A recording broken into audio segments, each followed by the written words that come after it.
We're live. What's up, everybody? It's your boy Bill Forster for this segment in Real Talk Chronicles. It's a good day for me. I I'm having a little family affair today.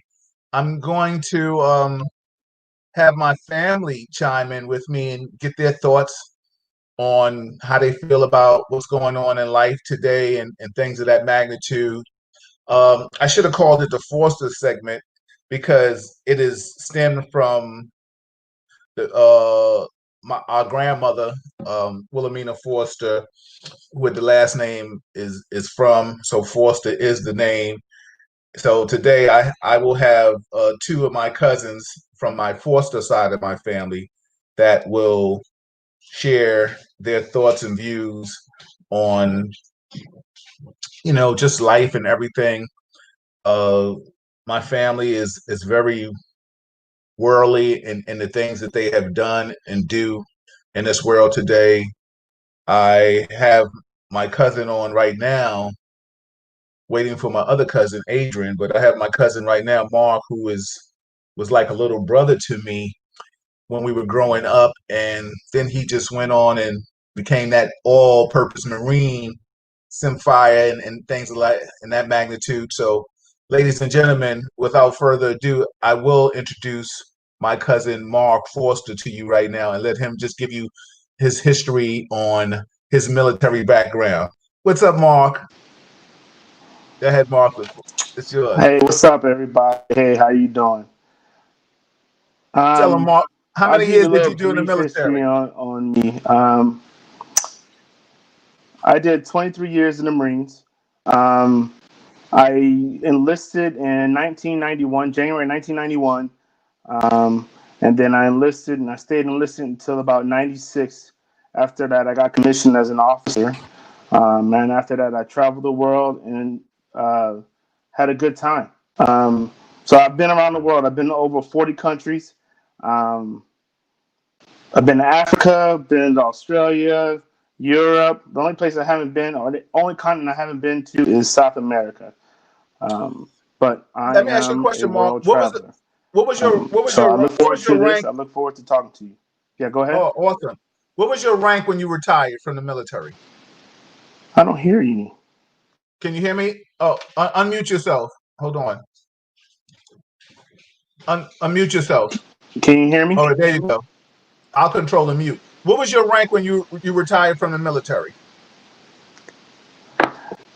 I'm sorry, Bill. I didn't hear what you said at all. Hold on. Let me see if I can get on the other side. I was saying, if you can hear me, I was saying, what was your rank when you retired from the Marines?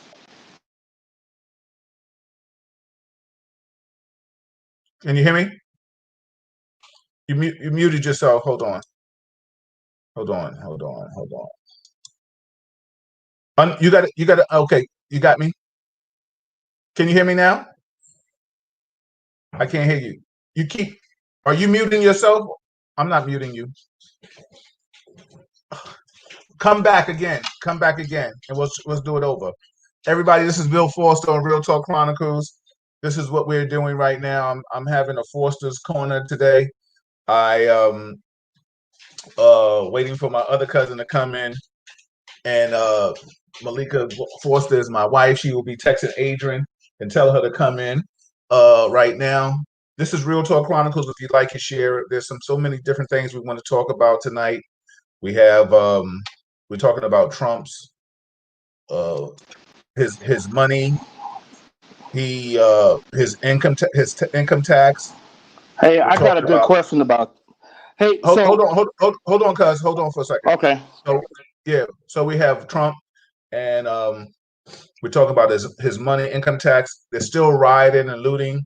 We still have people blaming Black Lives Matter. Right now, um, they're about to have their first debate between Biden and Trump.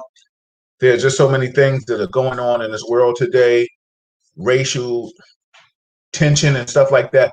But I'm gonna bring my cousin back on right now, and I want him to finish his talking about his illustrious Marine career because I want to ask him some important questions about how he is as a Marine and what he thought about certain things, Kaepernick and what Trump said. So first, go ahead. Finish telling us about your career, cuz. Go ahead. All right, yeah. So I mean, basically, I traveled the world. I was in artillery. My last position, I was the commanding officer of the Fleet Anti-Terrorism Security Team. For those who don't know, those are the guys who go in and support embassies. So when people want to talk about Benghazi, I was in that was one of my sister units that was supposed to go, so I know a little bit more about that. So I can talk about that.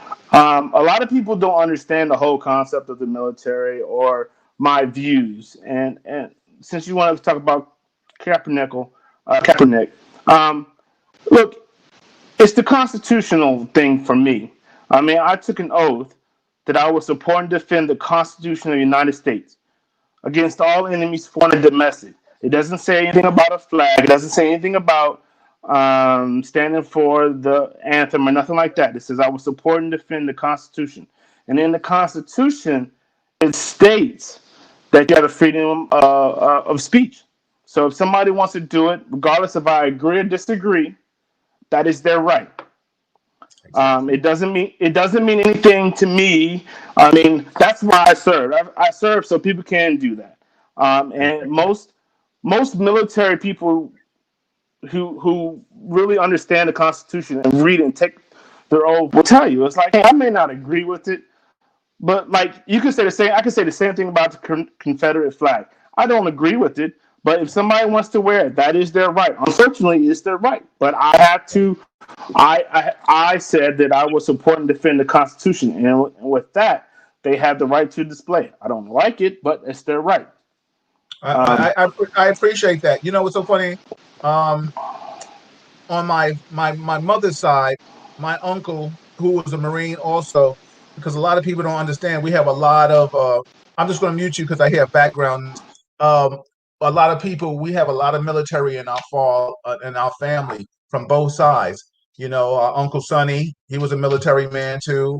Our cousin Ebony was a military woman. So I mean, I think you retired as a lieutenant.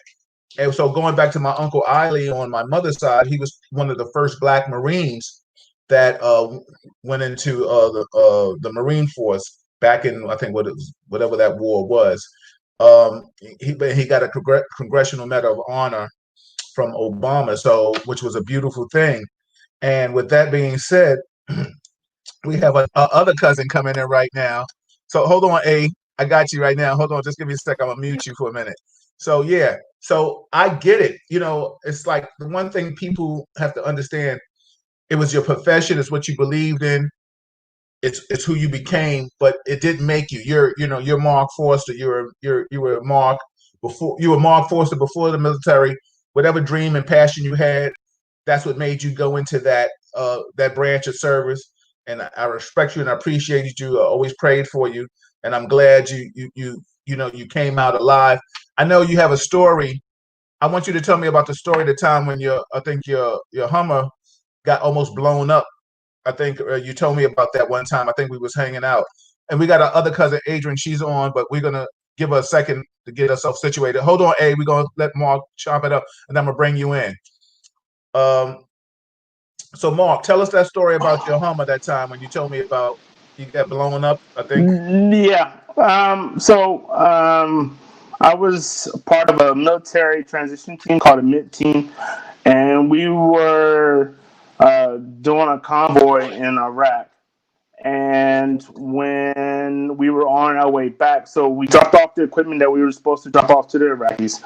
On the way back, my vehicle got hit with an IED, improvised explosive device. Um, Luckily, I survived it. It was a very traumatic experience, and it put in perspective my life. That life is too short. Um, so take advantage to everything. I take advantage of everything I possibly can. I don't let the small stuff bother me too much. I focus on what's relevant to me and my family. And it's like, hey, I almost gave my life for the United States. Something that I don't agree with sometimes, but I did what I had to do, and it's very important to people to understand that. I mean, I took an oath, in front of God, country to do that. So, and that's what I did. Yeah. Let me ask you a question. I'm waiting for Adrian to come back. What made you want to be a military man? What made you want to be a Marine? You know what? That's a good question. I don't know. I can't say. I wasn't one of those guys who thought I wanted to always be in the military and it's something I wanted. No, that's far from it. To be perfectly honest with you, it was one of those things where it was just kind of like, hey, I'll go see what the recruiter said. Went there and uh, it just grew from there. I mean, Uncle Shepard. Uh, he told me I shouldn't go. Like he was in the Air Force. He was like, the Marines is the worst branch. Don't go. You know, go into the Air Force, go into the Army. You know, go into something else, but not the Marines. And I said, no, I want to do it. And I mean, it just helped me realize what I can and cannot do, and what I can't do, I continue to work to improve so I can do it. Um, Let me and ask you a that's question. important. Yeah. Yeah, rest in peace to Uncle Shep.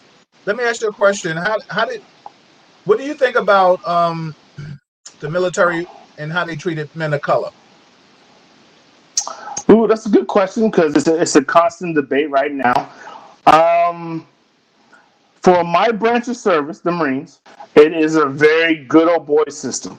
Okay.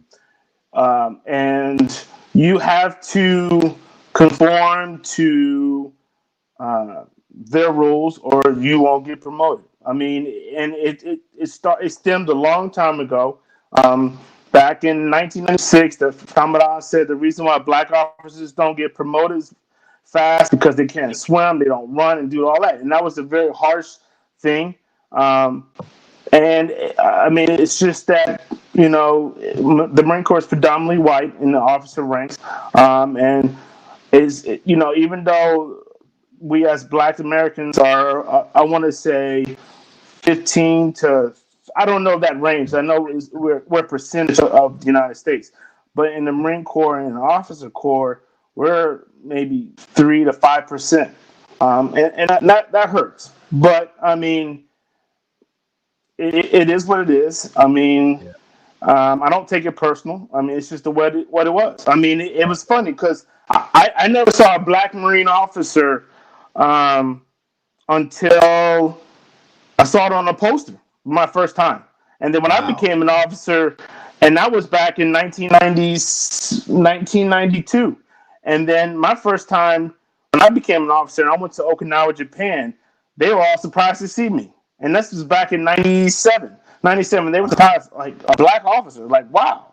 And that was okay. And then back in 2014, I got pulled over one time on my way to base, and the guy was like, "Hey, look, I'm really proud to you, you know." And I was just like, "Hey, it is what it is." So, I mean, you don't see a lot of them. We never had a 4-star black general. The highest rank we ever had was a 3-star, and Okay. I can count on one hand how many we've had.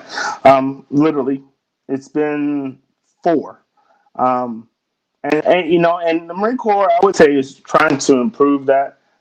There are some things that have people have addressed it, and they're continuing to drive. But again, it's a good old boys network.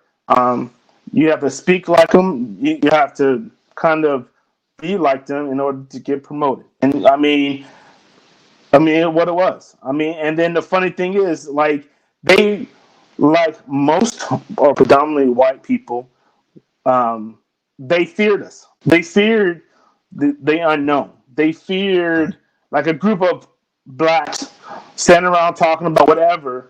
They was afraid of that. And then, but yet, if you look around, you might see 4 or 5 black officers sitting around talking about anything. But and then they'll come in and they'll be like, "Hey, what are you guys talking about?" But you see other sets of people, groups of other white officers, Yeah. and nobody says anything. It's a Exactly. norm for them.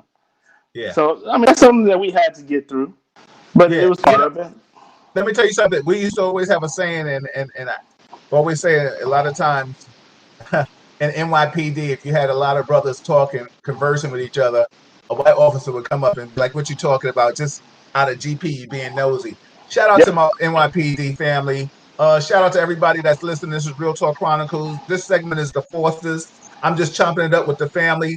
the matriarch, the name brand is the Forsters. May have a different name now, but that's where we all came from. I've had my cousins, my blood, my loves, and I'm gonna bring in my other cousin Adrian right now, Mark's cousin, my cousin, and we're gonna ask her about her stuff and what's going on. So first and foremost, what's up, cuz? How are you? How you feeling today?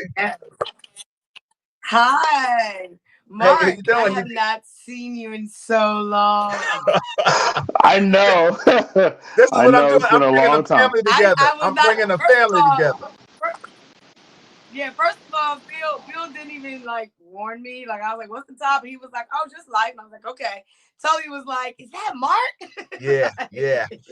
And listen, I'm going to do another segment with that too. I'm going to bring more, and then another time in the future, we're going to have from this side of the family, the Forsters. So that's the name that sets the brand, and That's we're the going to plan. talk about it. But Adrian, Nice. right now, I want people to understand, what are you doing right now in your life? What's your profession? And give a little background on your medical history, your professional, your academic history, and then we're going to go into some other conversations. So go ahead, cuz, kick it. Okay. All right. I'm Adrian, the little cuz, entrepreneur extraordinaire. Absolutely. Let's see. On the weekends, I have a food truck that's 2 months old. So that's my newest baby. It's called the Waffle Window, and that focuses on Amsterdam waffles, which is like a street treat in Amsterdam. So we're bringing Amsterdam to us since we can't travel right now. Exactly. But Absolutely. it's a cool concept. It's more of an experience food truck, and that's where things are headed now. It's less restaurants, more street foods, more eating outside. So it all Yes. happened in the right time. And so that's Saturday and Sunday. During the week, though, focus on really health interventions for families. We're Yes. working and seeing a lot of people picking up weight due to the quarantine, of course, Yeah. because they can't do their normal thing or even be as active as Yeah. they need to be. And then they're Yeah. eating everything under the sun because it's all you can do is eat and watch TV. So we have Absolutely. kids that are gaining like 30 pounds so far, 30, 40 pounds. We have parents that are doing the same.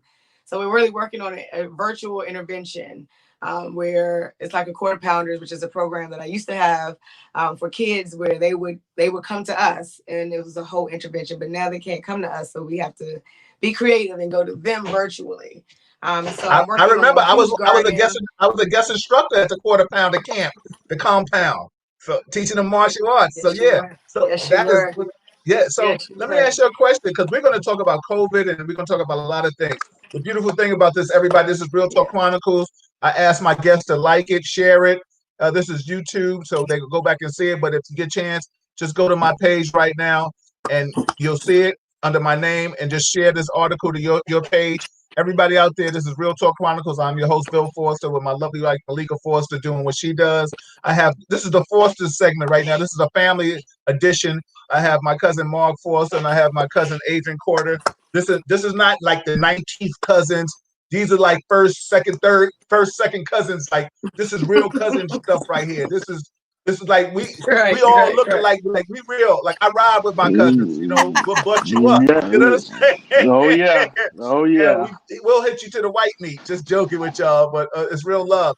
So let me ask you a Right. question, Adrian. I just want them to give a little Yeah. background on your educational, because you're in the medical field now, and we're going to talk about COVID. But I just wanted to give them a little background of your educational background. I know you did New Yeah. Orleans, you did here. I mean, Yeah. Howard. I've So been go all ahead, just around. break them No, I down, went to son. say I went to Xavier in New Orleans and started there. Graduated from Howard, and then from there did an MBA in healthcare management. And did some genetic graduate work in genetic medicine at Howard. And then I realized years later that I wanted to be a PA. So I went to physician assistant school, and that was the most recent degree. Looking for more. No, I'm just playing. But Exactly. so yeah, that's where I am. I'm one of those career students that I just kept went out and working field. I was like, no, I gotta go back to school. I ain't right. This ain't right. So So listen. that's There where I isn't am. anything wrong with being smart, right? Cuz, and the smarter we get, the smarter it is. That's what it is. So right now, Very let's true. get in. Right. Now let's get into it. That was Real Talk Love. I wanted you guys to identify. I wanted you guys to share it to your page to let people know that this is what we do. This is Real Talk Chronicles. When you get it to YouTube, like it and share it. But also, right now, this is what. Let's get into it. Let's talk about Breonna Taylor. Let's talk about COVID. Let's talk about Black Lives Matter. Let's talk about Yeah. elections. So first and foremost, Breonna Taylor, Amir Arbery, George Floyd, statistic racism, just a lot of things that's going on in this world. I'll start with you, Adrian, and then let you come in, Mark. Just give me your thought process. What do you feel about everything that's going on right now in this world, Adrian? Yeah, I feel like we're in 1940s. It's like all of a sudden we were dropped into what we heard about, like the things, and it's almost like it never stopped or it never really simmered down, but it's just being amplified now, which is traumatizing. I mean, it's necessary, but it's traumatizing because we see it so much. And I told somebody this is the saddest year of my life. Like you just see so much sadness and injustices. You cry for these people and their families, and the fact that they get no justice and no regard.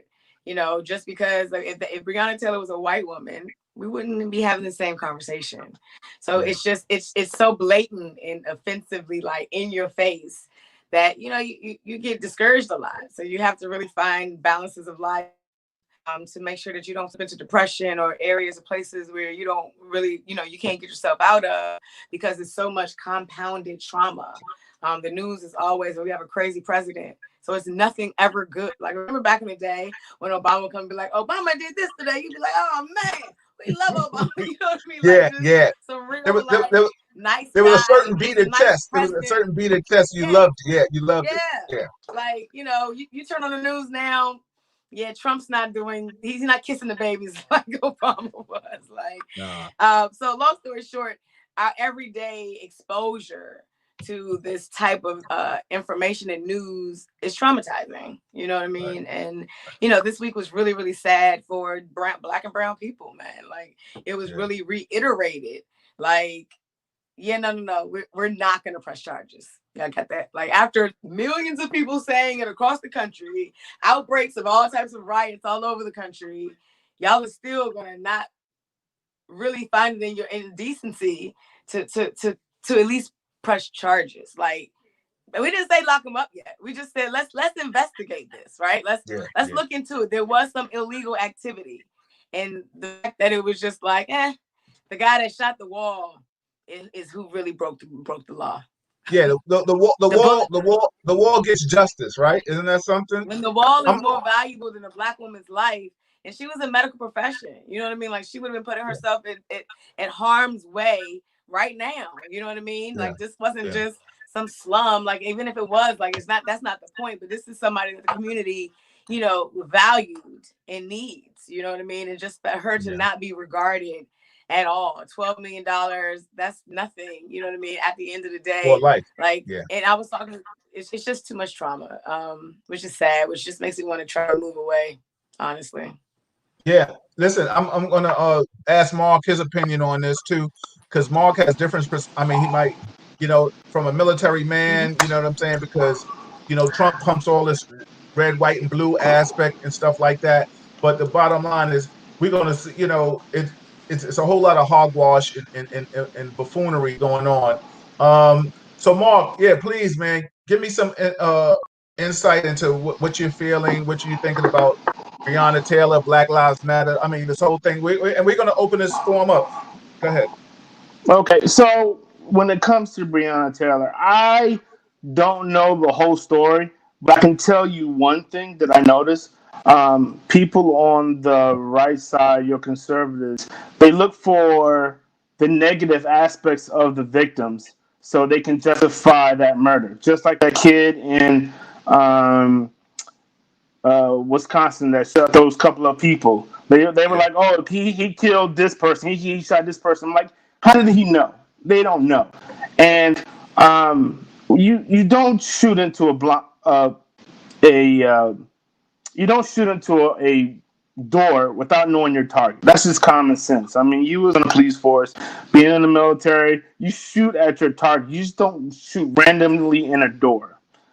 So I think that that's totally wrong. I agree with everybody saying just to be charged, um, and it's a shame. I mean, um, our lives, people, I've constantly have to defend Black Lives Matter, with All Lives Matter, with Blue Lives Matter, and I wanted to, and they always say, "What about all lives?" And I said, it's the key word. It doesn't say only Black Lives Matter. It doesn't say just Black Lives Matters. It says all. It says Black Lives Matter, and in my mind, it means that, hey, I'm here.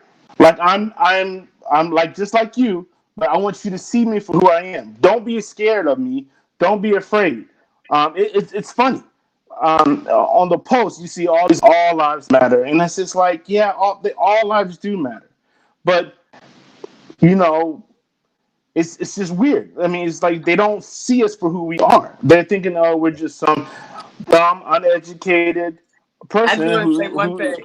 Next time you see All Lives Matter, Go ahead, sorry, Adrian. Go ahead. Mark. Sorry. One thing, next time you see All Lives Matter, I saw a meme today that said, next time someone says All Lives Matter to me, you say, what happened to All Lives Matter between 1619 and 1965? Yeah, There was Yeah. no yeah, All Lives Matter then. Okay, yeah. so You're absolutely that's right. great. If it, so Well, that's a great comeback. I had put a post up recently. I put a post up recently about white people had the signs up talking about whites only, but then they got attitude now because we're wearing a shirt talking about Black Lives Matter. You know what's so funny? And shout out to the white people that are down for change and cause, because I personally, and this is what I'm saying, I'm not asking anybody else to say this. If you're not trying to help find a solution, then you're part of the problem. And I feel I that agree. way. And you know what's so funny?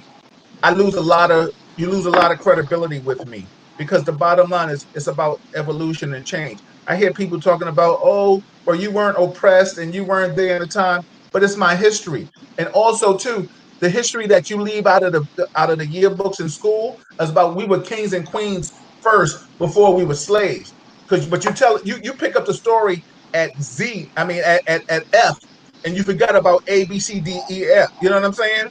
So Right. so Yeah, which yeah. is knowledge of self, and a lot of times now people don't get it. You know, I think racism has just been just risen from the well, I'm not going to say it's been well, I'm going to say it's been shown. And I think 45 Revive. That's yeah, I think 45 has had a big thing to do with. I know a lot of people had a problem with Obama, so they started trying to come out the woodworks, but they didn't want to get punched in their mouth first, so they kept it a little easy. But now 45 has just given them the avenue to speak on what they feel, and honestly deep down inside. What do you think about that? I'll start with Mark and I'll go to you, Adrian. Go ahead.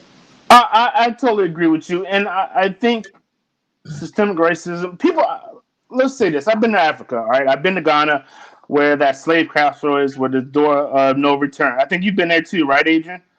Where Obama went. And let me explain something. It's a really humbling experience to see it go there. But just to imagine this, all right. Just imagine you're laying on a ship side by side, head to toe with a guy and a gal beside you. You can't move. You can't do it. You defecate. You urinate on yourselves, and you're on this ship for a few months, right? Those who don't survive get thrown overboard. So you keep going through. For those who survive, then you get sold, and then you work on the cotton mines, while your masters are being lazy and weak.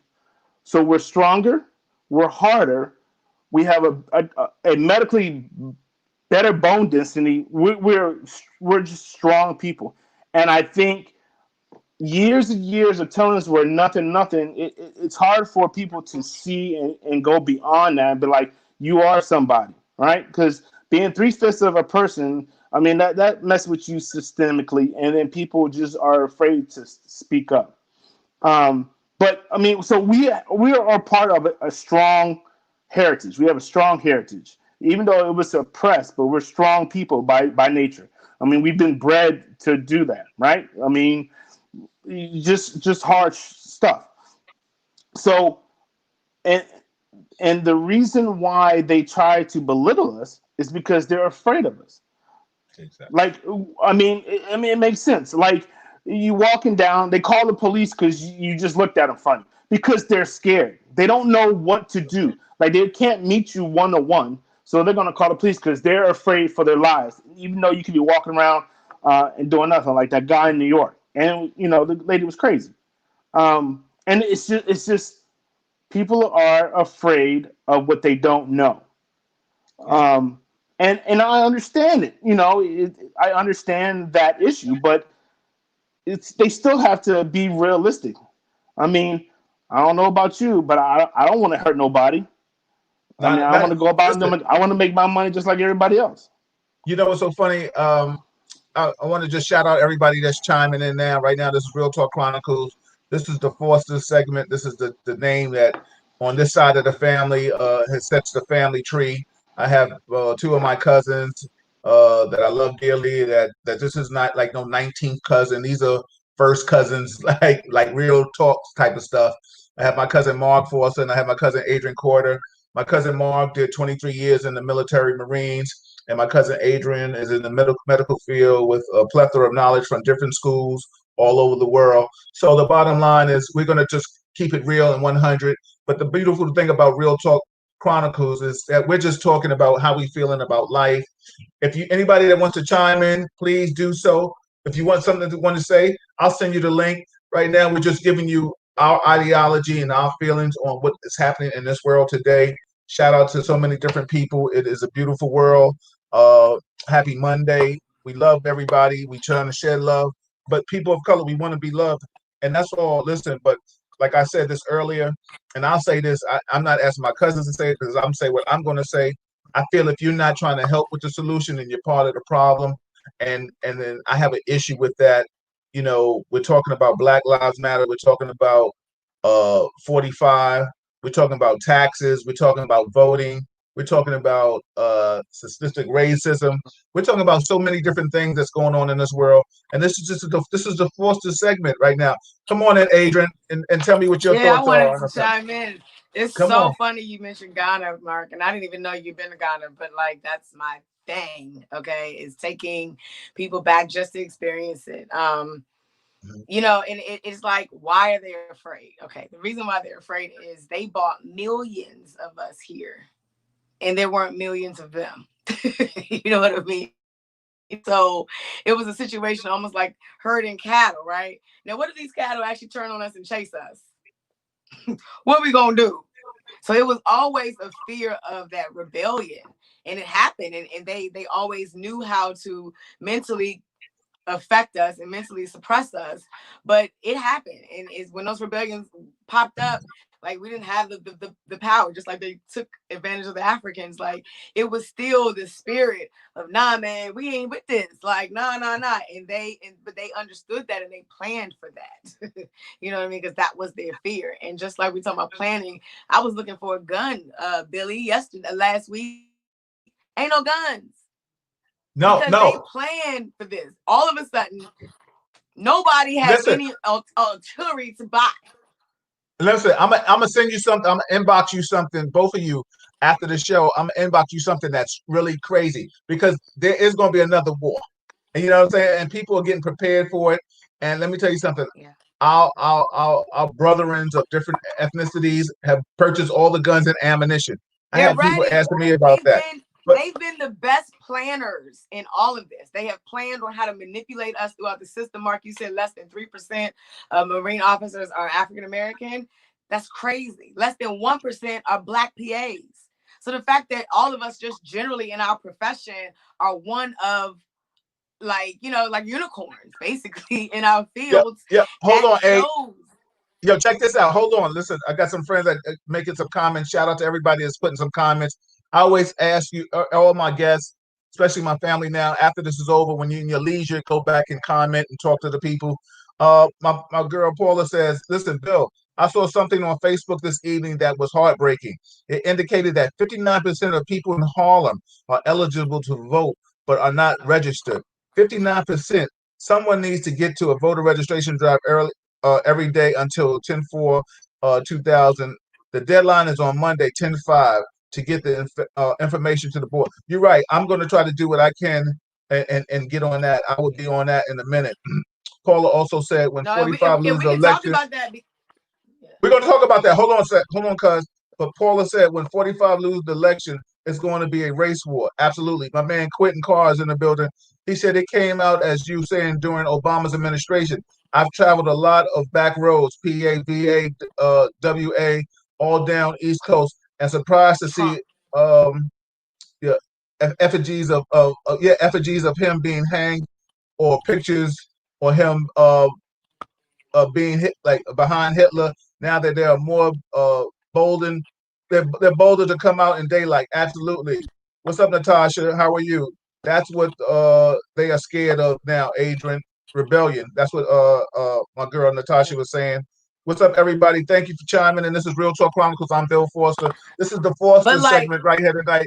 So go ahead. I got my cousins in the building. Go ahead, Adrian. Go ahead, chop it up. but the issue is, my fear is like that they've been prepared all these years. They have planned this out. I mean, I always say they're the masters of sociology to me, because their effects have been so detrimental generations down. I go down the street in DC, and we don't even see black people no more. Okay, it's all white now, and the black people that you do see are totally high on the streets, face on the concrete, and all black men. So the only black people that you do see, whether you're a white person from Nebraska moving inbred, right? You see this image of monsters like zombies, right? And it's just, this is what they wanted. I mean, I hate to say, but we played into every step of it. And we're not preparing ourselves as a community to really step out of the plan, right? And to say, okay, hold on, stop. Like, we are literally pawns here, and when you watch TV, when you drive down the street, like, yes, a lot of professionals, but there's a lot of people that don't understand the purpose of voting. Voting in this country was made by these white people when they came from Europe. This is how they ran this thing. So you don't have to convince white people to vote, because they already know this is how we started this thing. It's a fundamental thing for them. For us, it's fundamental to fight for your right to walk down the street. Not vote. Absolutely. You know what I mean? Listen, So hold on. Hey, I'm gonna let Mark. I want Mark to chime in, but then I want to ask y'all a question. Mark, you give your take on what we were just talking about, and then after that, I'm gonna ask y'all about the rioting and the looting, and we're gonna go into that segment. So go ahead, Mark. Just piggyback off what Adrian was saying and what you was feeling, brother. No, yeah, I totally agree what she's saying. Um, they meaning predominantly white people are afraid of us. I mean, and I'm still don't know why. Like, I mean, I kind of know why. It's because like I said, of our physical attributes, we're stronger, and they are afraid of us. And it's kind of interesting. The agent said she went to go check guns. I mean, I believe that, yeah, it is going to be crazy. Um, I can tell you right now, just be prepared, be smart, watch yourselves. And you know what, Bill? I was thinking about what you said about Black Lives Matter. If you look on TV and if you look on the thing, half the people in Black Lives Matter that are supposedly riding are white. You ever see that? Like, you ever see, and Absolutely. it's not like the ones who are doing all the damage. I wouldn't say all are black. I would say predominantly, I would say, are white. Um, They're Antifa or agitators. You know what I'm saying? Yeah, and they want to do it, and then that makes the cause so much um, worse than it really is. Like, Yeah. I have to defend Black Lives Matter, and I'm like, the original intent was to show for racial discrimination against the police. That's what it was. That's what it started. Yeah, it started doing when Obama was in office, but it got bigger and bigger when things started to get more and more worse. Absolutely. And it's funny. I mean, you see captions of like a black police officer standing there doing nothing. You have this white lady just yelling and screaming and talking about Black Lives Matter, and you're like, really?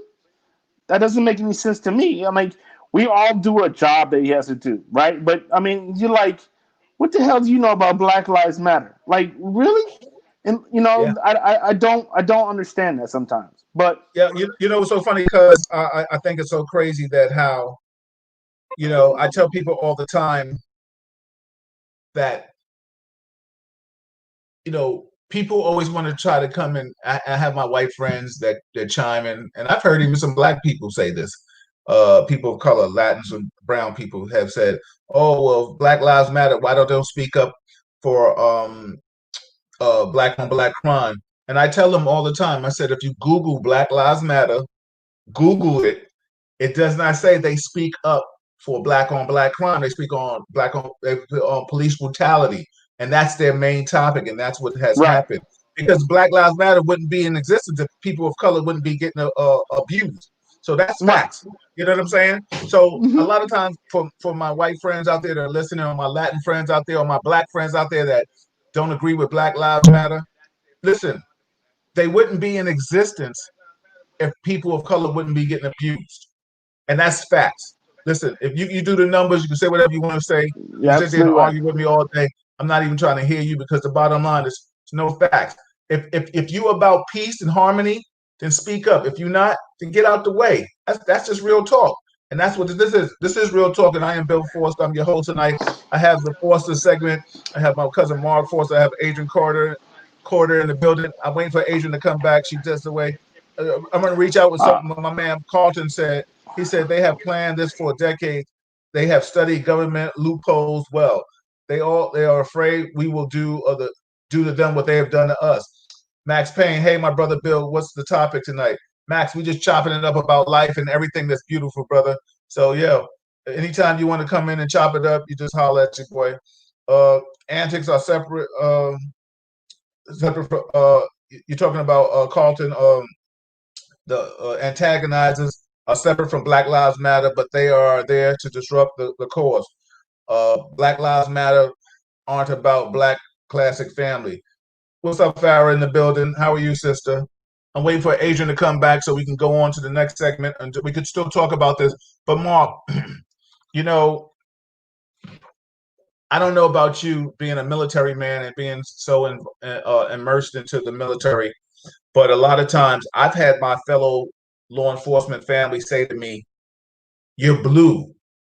And I had to reiterate to them and tell them, I said, listen, I'm Black first. Blue was a yes. profession.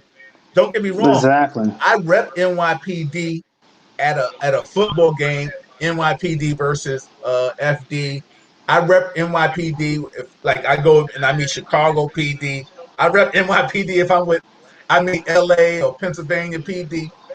But NYPD doesn't supersede me being a man of color. And what I have a No. problem with that is that I don't understand how so many people that I've worked with have put this fraternity ahead of their ethnicity. I don't know. Explain to me about that. Was that similar in the military? Yeah, it was, and the funny thing is, in the Marine Corps, we say dark green, light green. Dark green meaning black, and light green meaning white. They try to Mm-hmm. say that in the Marine Corps there's no racial bigotry, but there is, and we all know it.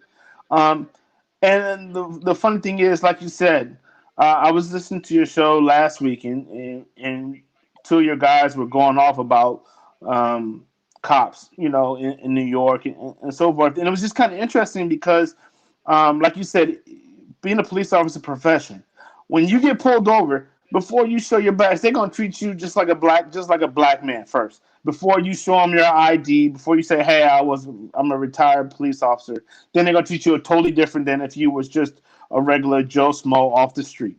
Absolutely, And, absolutely, but you know what? I understand they're scared. They want to go home just like everybody else do. But the key word is they're the ones who are armed. Yes, it is their profession. I don't agree with being violent towards the police officers, but if they come with you right and correct, then it's much easier to get things done instead of coming hostile, making it get more intense than it really has to be.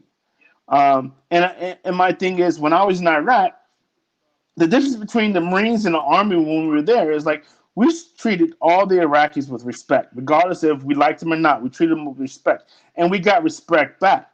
When I was around the Army, they were just belittling them, degrading them, whatever, and they got that kind of uh, action back. And it was just like I realized it's like, yo, if you treat them with respect, give them common courtesy like you would get anybody else, they would give it right back at you.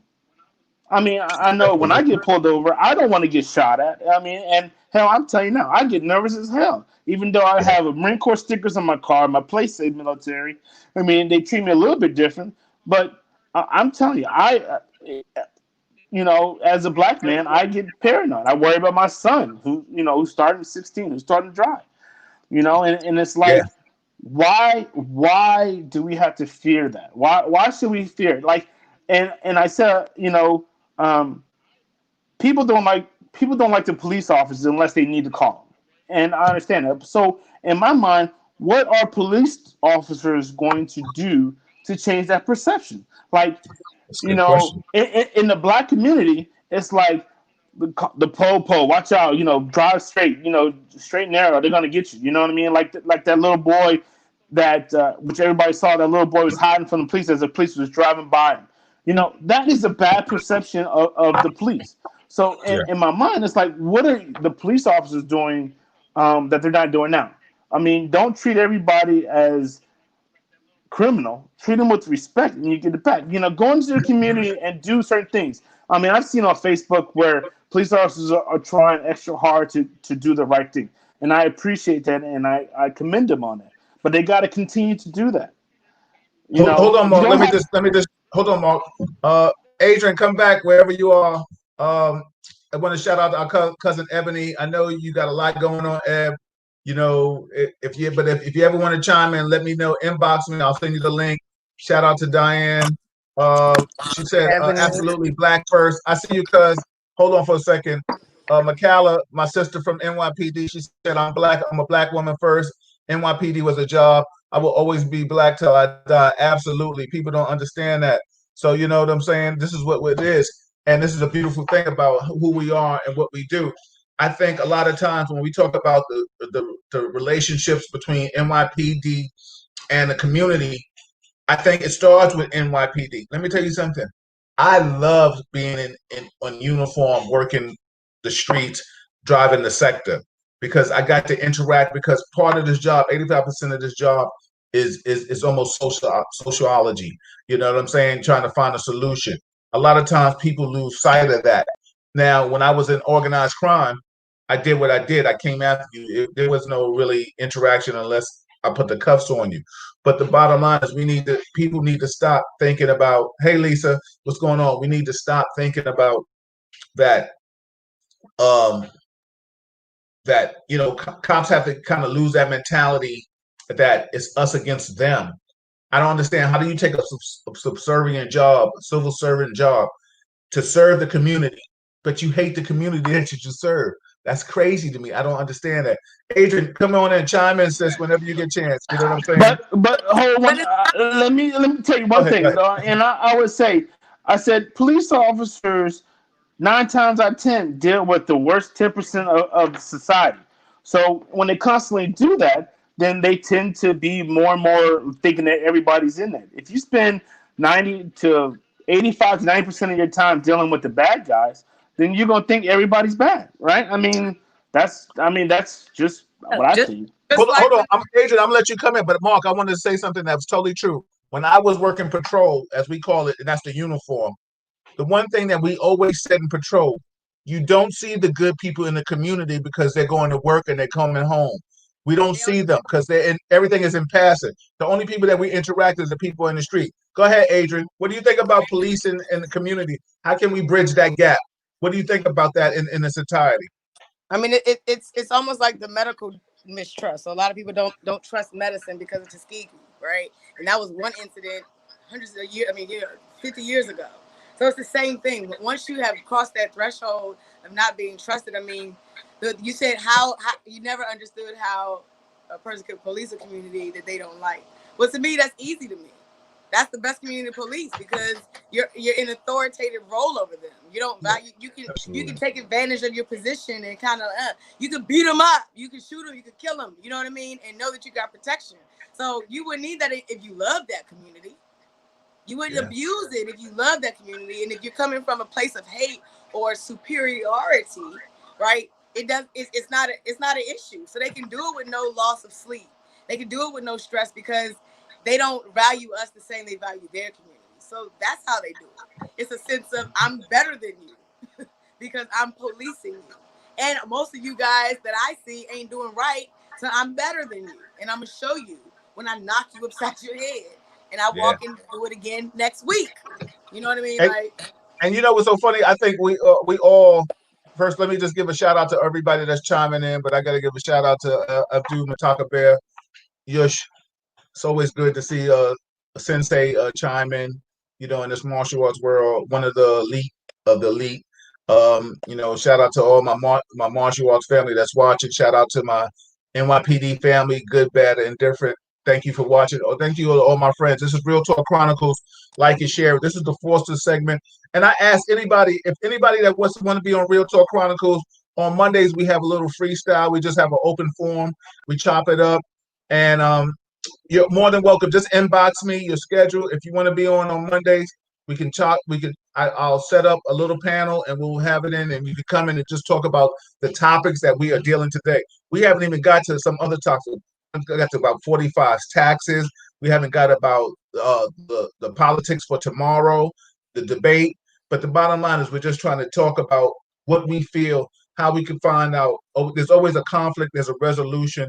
Let me tell you something. This is the Forster's family. This is my beautiful family on the Forster side. We keeping it 100 all the time because it's real talk. That's the beautiful thing about this Forster side. We keep it talk. We're a little crazy, but we keep it 100. You may not like what we got to say, but we gonna say it, and it's gonna be some real. Yeah, you know and we don't care if you like it. So true, so Yo, true. yeah, let me tell you something. That Forsters go with off, or it goes from far left. Yo, that's what we do. We take it to the left. Now, Hold on, let me let's just talk read. more about voting, though. Like, what do we Okay, have hold to on, do? hold on, cuz. Hold on. Let me say, shout out to my friend Lisa. Let's be more specific as to who we are referring to.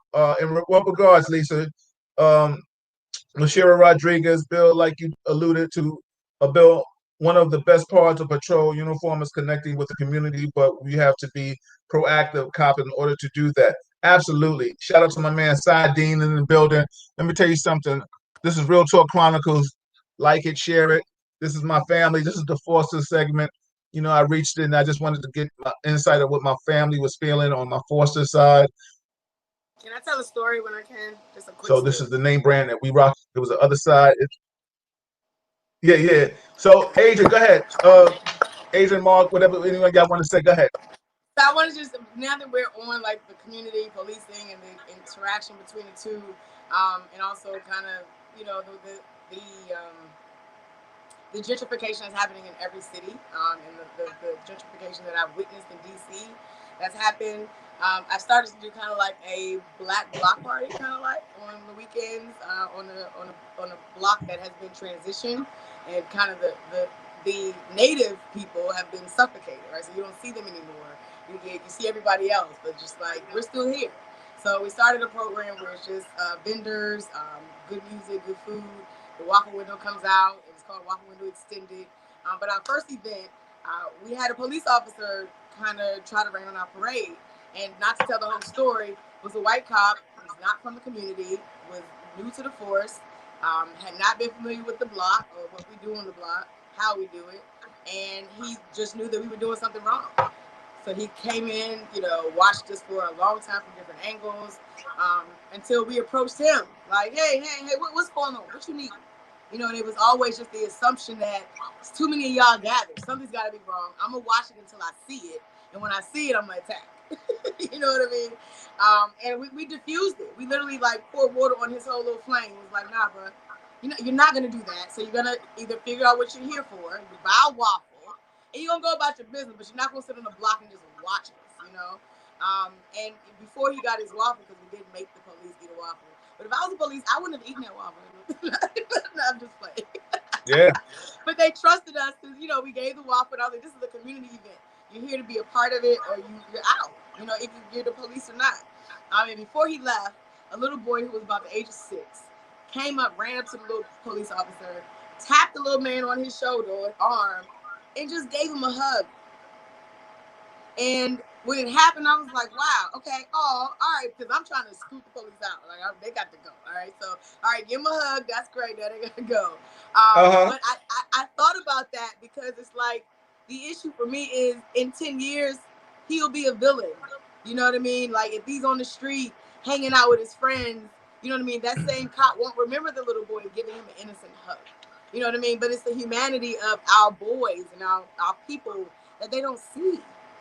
You know, so I mean, Absolutely. I guess I should invite more Caucasian cops to the Black Bloc Party for experiences like that to kind of change up what they expect from us because it was they were thrown off and everybody was like, wow.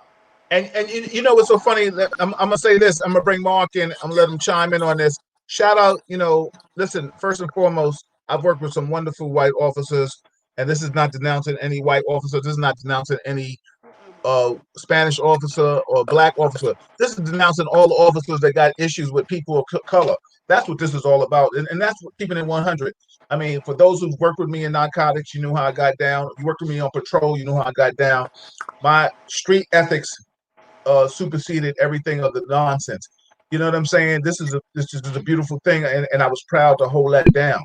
But in the scheme of things, I never put my hands on anybody that didn't deserve to be touched, and I didn't touch anybody that wasn't supposed to be touched. With that being said, I had, like I said, I had a beautiful time on patrol.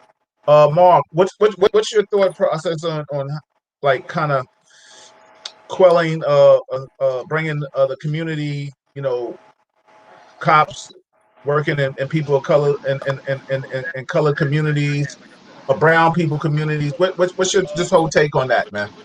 I totally agree with Adrian. I mean, I think that they have to see the community for what it is. I mean, their job is theoretically is to protect and serve the community. So when you serve the community, that means you got to know the community. You got to be in the community. You have to uh, understand.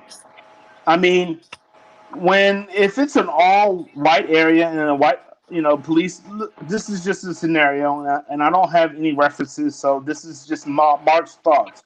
But if it's an all white community and a white cop walks around, he's saying hi to Bob or Ralph or whoever. Hey, how's it going? Going into the community, like he is really invested into that. Um, and then when he comes into a black community, um, he sees Tyrone over there. He's like, oh, he's doing something wrong, even though Tyrone is sitting there with John, and they're just having a good time, just talking, singing, or whatever, just telling, sitting down on the stoop, relaxing. Um, it doesn't make sense to me why they do that. Um, Mark, and hold on for a second. Mark, hold on. I'm gonna want you to answer or give your opinion on this conversation right now. Uh, Lisa said, I think her question was basically, she said, I was assumed that who would be the Caucasian officers that basically hate their jobs. Then she said, I say this because it exists in most professions. For example, most of the white teachers hired hate where they teach is located. That's a question that you can answer. You can say yes or no on when you get a chance. Shout out to my homie Susan Rayos. She said, Adrian, yes, something like adopt a white cop program in every black community is a big thing. Yes. Lisa also said, I've had white colleagues say this along with expressing their interaction intentions to teach in Westchester County or Long Island. Yes, I get that, Lisa. I have a friend of mine that just chimed in. She sent this privately, so I'm not going to say her name because I respect her for chiming in and rocking with me. But I'm going to go back to that initial question. But I love it when the comments come in and things like that. She said, coming from originally a white community, have some understanding from them not understanding the same if Black Lives Matter. Sad, but here it is. They don't know anyone blacks. That's true. They never had friends, family, loved ones, co-workers, maybe, that are black. I've been a part of the black world in many ways, so I'm very aware of what goes on and see how unfair and very often prejudiced our black and brown people are. Yeah, you're right. So I'm gonna go back to the initial question where Lisa asked, is that she said white colleagues said along with expressing their intentions to teach, uh, how how do we get, what do we do, can we change and I'm not going to just say a white person's mentality, you know, because those are killing. That's what's happening. That's killing people of color. But how can we change law enforcement's mentality? And I'll chime in last on this, on how to better work with our community. I don't want to say police. I want to say protect and serve. When I say police, then that means I'm watching you. You understand? So let's talk about protect and serve. Because let me just first say this: if you're doing wrong, then you deserve to get arrested. Absolutely. You don't deserve to get stepped on, stomped, kicked in your face. If you're fighting, then you deserve to get your hands. Because let me tell you, if anybody that knows me that worked for me in law enforcement, if you threw your hands up at me, I put my hands on you. And I did what I had to do. But I didn't touch anybody that didn't deserve to be touched. And let me tell you something, in a perfect world, if you put your hands behind your back, it is what it is. Because you know, both of y'all know, y'all hung up on me on the side. You know how I get down. It is what it is. And I'll pop the shit off. Stay focused. Back to the original question. Yeah, let's get back to the what question. You know what I'm saying? Yeah, exactly. Because there might be certain statutes of limitations with this shit. You know what I'm saying? But let's go back to the original question.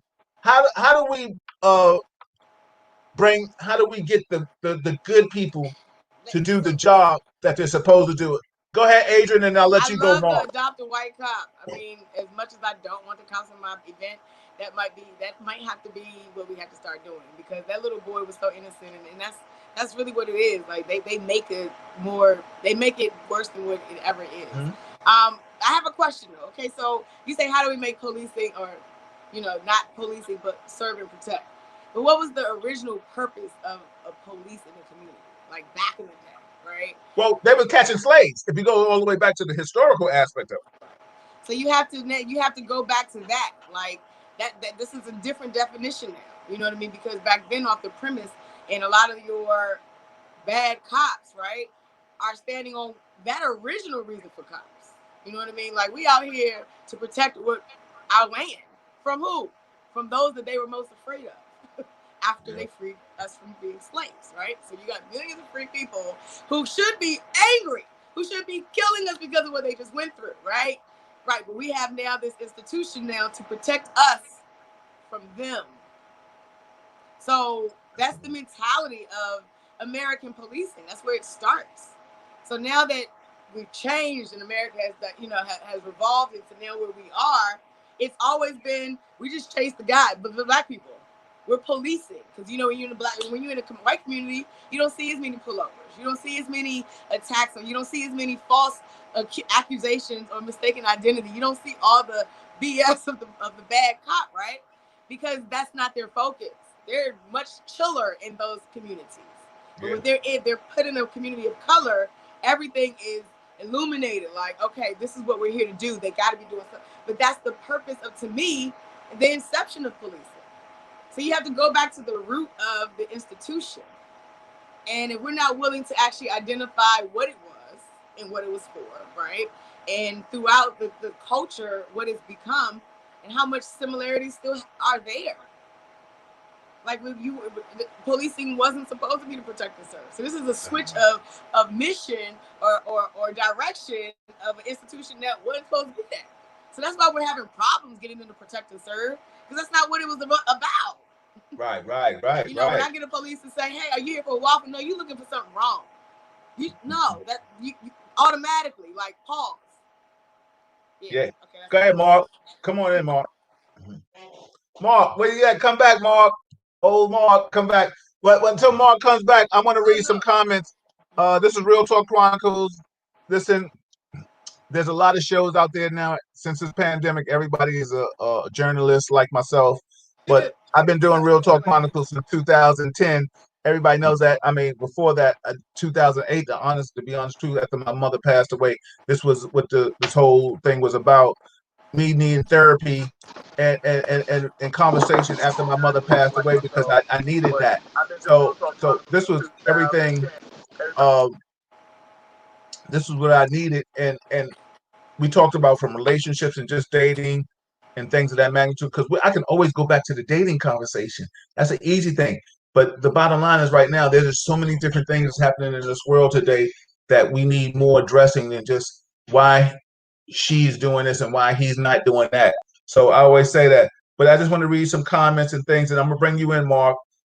Lisa said, "I say this because okay, I got you on that." Susan, Adrian, yes, something that's like this is okay. Got you on that. Uh, Lisa said, "I had white colleagues." Okay, got you, Susan. I just in frustration and in agreement with the bias being spoken to. I got you, Susan. Susan, you are an awesome person. It's always good to see you chime in. After we met, we've been good money ever since, and I appreciate you for always listening. Lisa, my old one fish, two fish sister, how are you? Absolutely.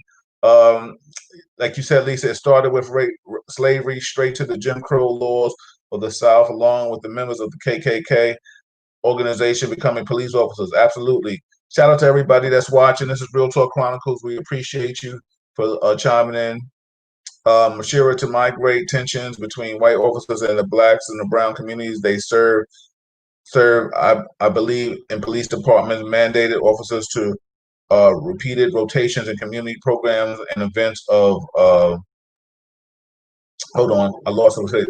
Officers to repeat rotation community programs, and event officers could get to know and connect communities better, which would create better relationships. I agree with that, Mashira. It's just a sad thing as we try to evolve in our own careers, we leave the communities. But it's so funny. A lot of times, that I know people getting put in certain positions are not put in the positions because they are great for that position. They're put in positions because of who likes them and who they're clicked up with. You know what I'm saying? And just like I'm sure you understand that, Mark. I just want to read some more stuff, Mark, before I bring you in. Paula, I don't know about you or your panel, but I was raised and I was embedded that never to trust a white man, and that was because of what they did to my ancestors. It wasn't until hold on, I just clicked on the more. Let me get back to it. So ancestor. It wasn't until two officers of color approached my young black son and told him to get off the stoop of my mother's building. I went to the next precinct council meeting and told the commanding officer because of this altercation, I told my son when he sees a police officer run. Wow. Because I'd rather see my son run and get away than to see a cop shoot him in the back than to murder him in the face and make an excuse or coerce his death. That's deep, Paula. Wow, that's real deep. I'm sorry that's a whole different energy that you're feeling right now. And I'm not going to ever tell you you're wrong on that. I just don't want your son to run from police because the bottom line is that a lot of times police mentality. If you run, that means you're guilty. So that's something that we might have to sidebar and talk about it. Lisa said black folks were not included in the serve and protect laws. You're right about that, Lisa. My man Mark. Sadly, most of them who chose the law enforcement need the power. They don't want to be cerebral as you, Bill. Some not all want to be tough guys. Clint Eastwood type. Absolutely. It's a mindset that has to be reset. Mark, that's my man. My other man, Mark. That's my little brother too, like you. He's a military man. I always try to get my military family in and chop it up because I love your perspective. Because see, a lot of times people fail to realize, and I want you to talk on this, Mark. A lot of people fail to realize that because you did a job, you became a career. It was who you. They think that you just sold your soul to the green. You know what I'm saying? Like it ain't that. You know what I'm saying? You got like Right. I got little cousins Mm-hmm. that are older now that, like you said, they're doing certain things, and God forbid somebody mess with my family. Turn something down. Yeah. Um, and the bottom line is because I hate to say this, please, I beg of law enforcement to police better their communities that they serve because it's not that serious. Because what I'm not gonna say, because that's a whole nother feeling and emotion that I really would not say right now. But I just want there to be a better thing. Mark, chime in and just tell me what you're feeling and what you're thinking, brother. Yeah, I totally agree with you. I mean, it's just kind of interesting how things turn out. I mean, couple of days ago, when that resource officer um, put that lady in cuffs and um, walked her out of a school. It was a black guy and a white lady was resisting arrest, and he arrested her. And if you look at it, everybody that I saw or posted, oh, because she was outside, she was all that. She resisted arrest, and she didn't get beat down. She resisted heavily, and all. I mean, and it was crazy. It was like if that was somebody else, he would have been tased or whatever.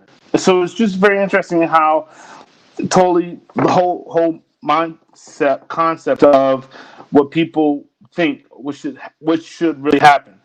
Um, I like the idea of uh, the community or the police officers going to the community. Adrian, I understand the concept of I don't want them to be in mine because they're going to cause something.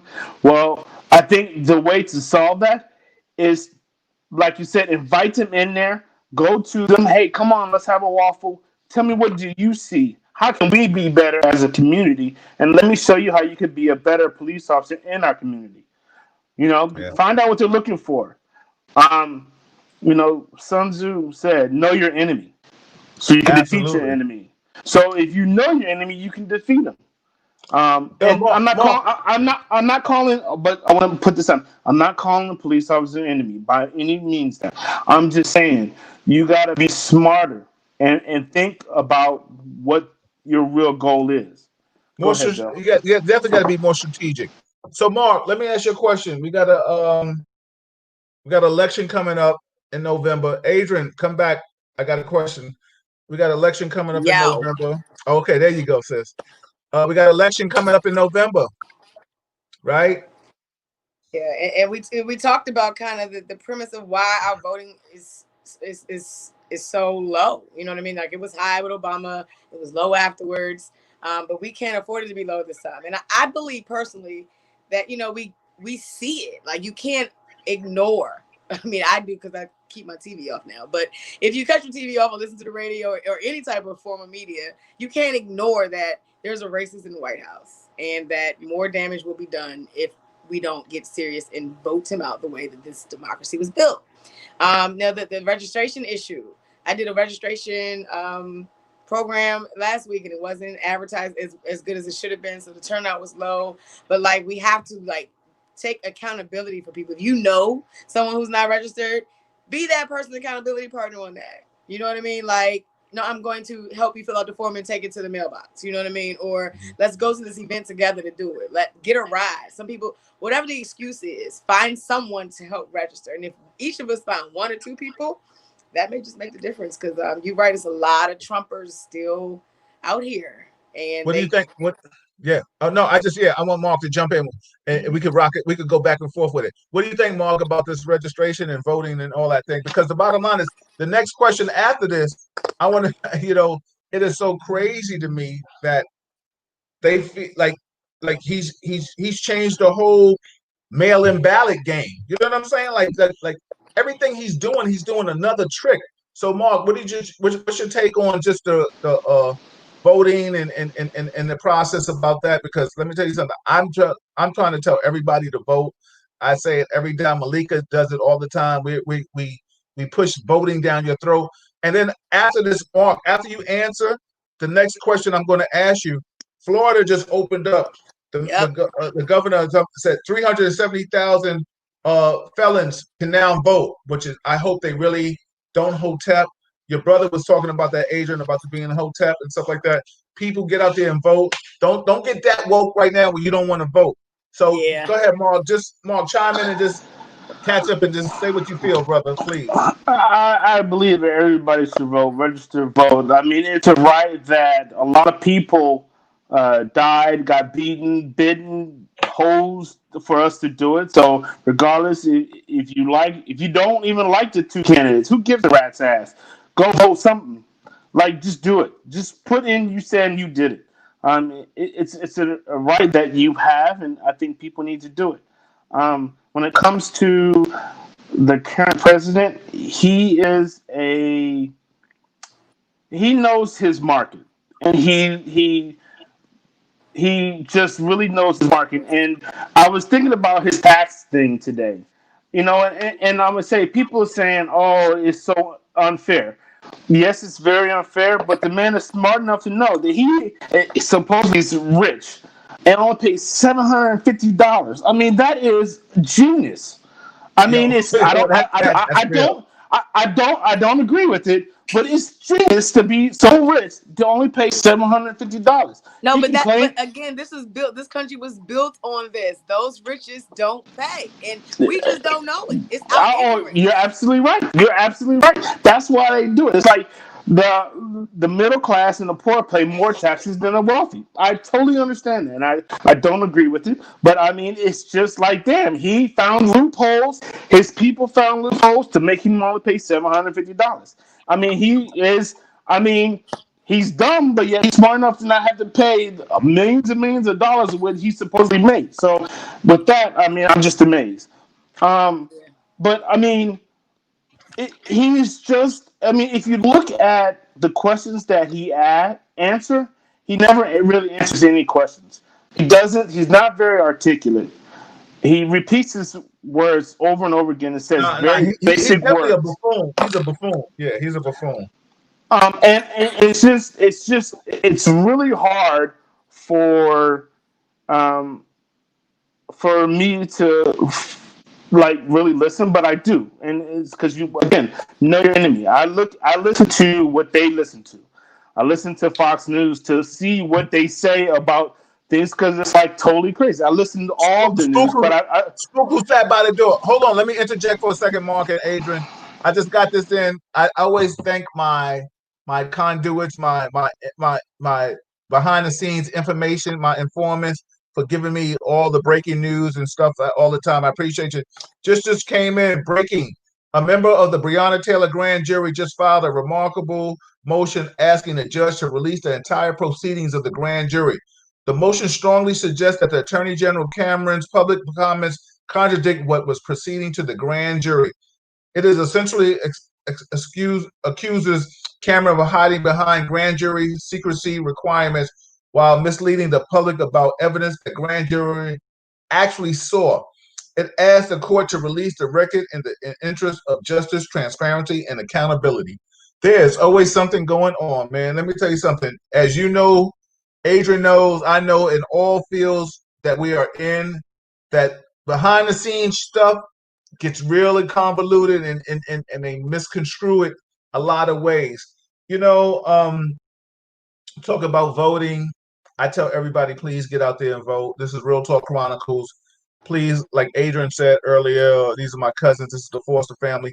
Get out there, bring somebody, help somebody get the vote because this is real talk right now. If you don't like what's in office, let's get him out of there because I'll tell you in a minute. I don't like him.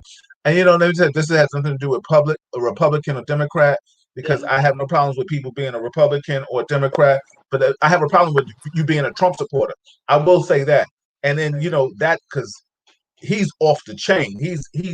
Let me tell you something. He probably great to party with. Yeah, you give me Yeah. Tito's on the rocks Yeah. and in And Vegas. talk shit. Yeah. Yeah he's my dude. You understand what I'm saying? But to run the country, come on, I can't. narcissistic to the utmost. And I don't understand why Republicans are scared to separate. Some, you know, John McCain's wife, she says she's crossing lines. Some people are crossing lines, some people are not. Let me just read some comments on what. Oh, okay, I came out of it. So I got Mark. My man Mark said, Bill, ask your devil dog cousin what did he think about 45 attacks on McCain? What do you think about that, Mark? I think for somebody who never served in the military, I think he needs to shut the fuck up. Personally, Absolutely. I mean, I know he's the commander in chief, Knock it but off. to Yeah. say I like winners and because he got captured, I mean, nobody wants to get captured, but he survived 7 years, I think it was. So, I mean, to say that, and as the president of the United States, regardless of what your beliefs or how you did it. Once you're in office, you have to go to a higher level. And he never made it to that level.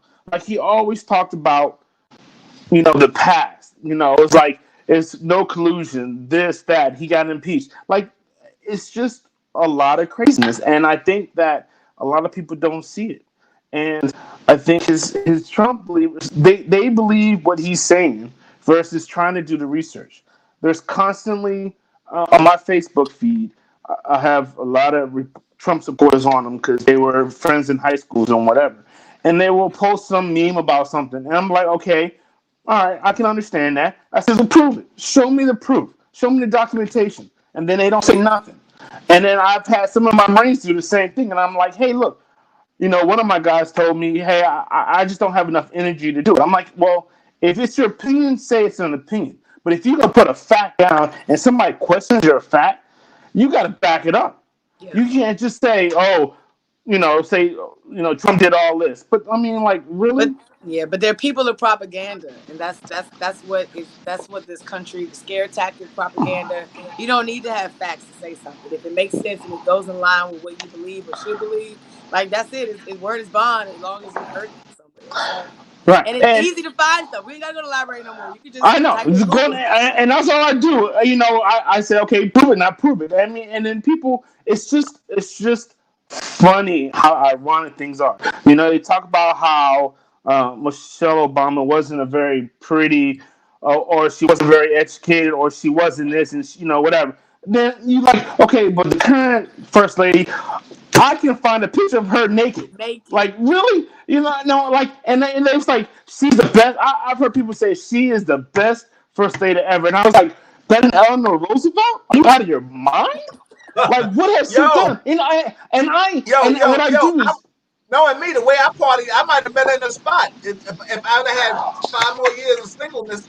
You know what I'm I saying? know, Because let me tell you something. She was partying. Yo, the first lady, hard.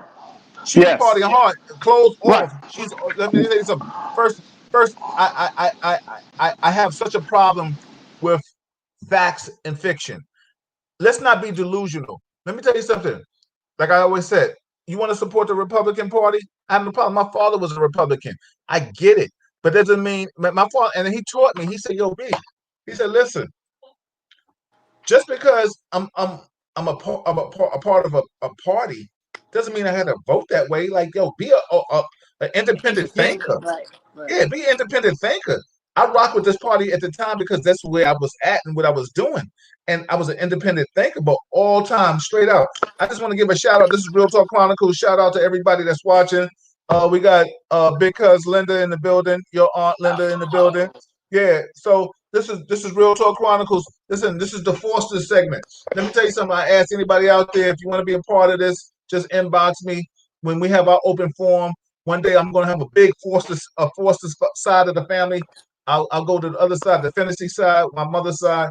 We're going to chop it up. But listen, I got my cousins. I got Adrian Corder in the building. I got my cousin Mark Foster in the building. This is what we doing. We talking about real stuff. This is Real Talk Chronicles. Listen, what else do we want to talk about? Politics. How about the Supreme Court justice that's about to get like, dude? Watch out. Let me spin out on this one. Oh my Right, God. everybody did. Oh, Oh. Yo, Everybody why did. you gotta I'm go dead. there? yeah, Why you gotta go there? Why you I just gotta want to go make there? one comment because it's not even worth like it is yeah, what it go ahead. is. Do y'all remember when Obama had the same opportunity in March? Yeah, yeah, And yeah. they Yes. in November, the elections in November every year. You know, every time. So it's not like he had a. It was from March to November. They gave him hell, and they were successful. Yeah, yeah, man. They locked it down. Yeah, I, yeah, and you know what? When people tell me about that, I'm like, all I want him to do is do what he said. They set a precedent. Fine. If you want to, if I mean, even though I don't agree with it, and it was Obama's right to nominate, which is he did. They didn't have to. The Senate didn't have to do anything. They did whatever. Fine, whatever. They set that precedent. So I feel like they should follow that precedent. Lindsey Graham said it himself. We're going to set the precedent. And now you backtrack. Your word is worthless to me now because you don't do what you say. And I think right now, I'll hope to God that guy who's running against him wins because he can't. He's not a man of his morals. He doesn't. He's not a man of his principles. He's not a man of his actions. He backtracks just like most politicians are, and absolutely. it drives me nuts. I mean, I don't know too much about her, and she's probably a great person. All I know, she's 46 years old. She's very Christian like or Catholic like, so that's going to be an issue because Yo, of listen, yo, cuz, yo, everything. check this out. If she was Catholic, like That means she wore a short mini skirt and she was fresh. Because I went to Catholic, I went to Catholic grammar school, Catholic high school, so I know what them Catholic girls was doing. So she was a Right. fresh hottie potty. You know what I'm saying? Yes. Right. She was out of control. You know what I'm But saying? I mean, it is. It's just like I feel like they need to set the precedence, and hopefully, people go out and register and vote and get the people that have been in there a long time. And regardless of whatever, I mean, I just hope and pray that people vote, put their mark out there. Say, yeah, I voted. Even if your person win or loses, it doesn't matter. At least you out there and do it, and that's the key. I just think it's very important, and it's just crazy, man. It's just crazy what the hell is going on, and people don't see it. They Let me don't tell you something. One of register. the issues. Let me Yeah. ask you a question, and then I'm gonna ask Adrian, and then shout out to all the, like I said, this is Real Talk Chronicles. All the people watching. What do you feel about women? Women, they might, if she gets in office, a conservative ideology, they may take away the right for a woman to make her choice, a woman's choice. What do you feel about that? Should a woman have a right to choose what she needs to do for her own personal body? Yeah, my belief, and this is where a lot of people say I'm more conservative than I am. I'm like, I personally don't think the government should be involved in that. I think the government, personally, this is Mark speaking, I think the government stay in its own government business and about all the community. If a woman wants to do it, be it. If she doesn't, be it and want to adopt, go for it. Whatever you do, it is your body, it's your choice. But if they take away, then there's going to be a lot more deaths of mothers who are trying to find other people to do it. Yes, you can say the baby has a right. Yeah, it does.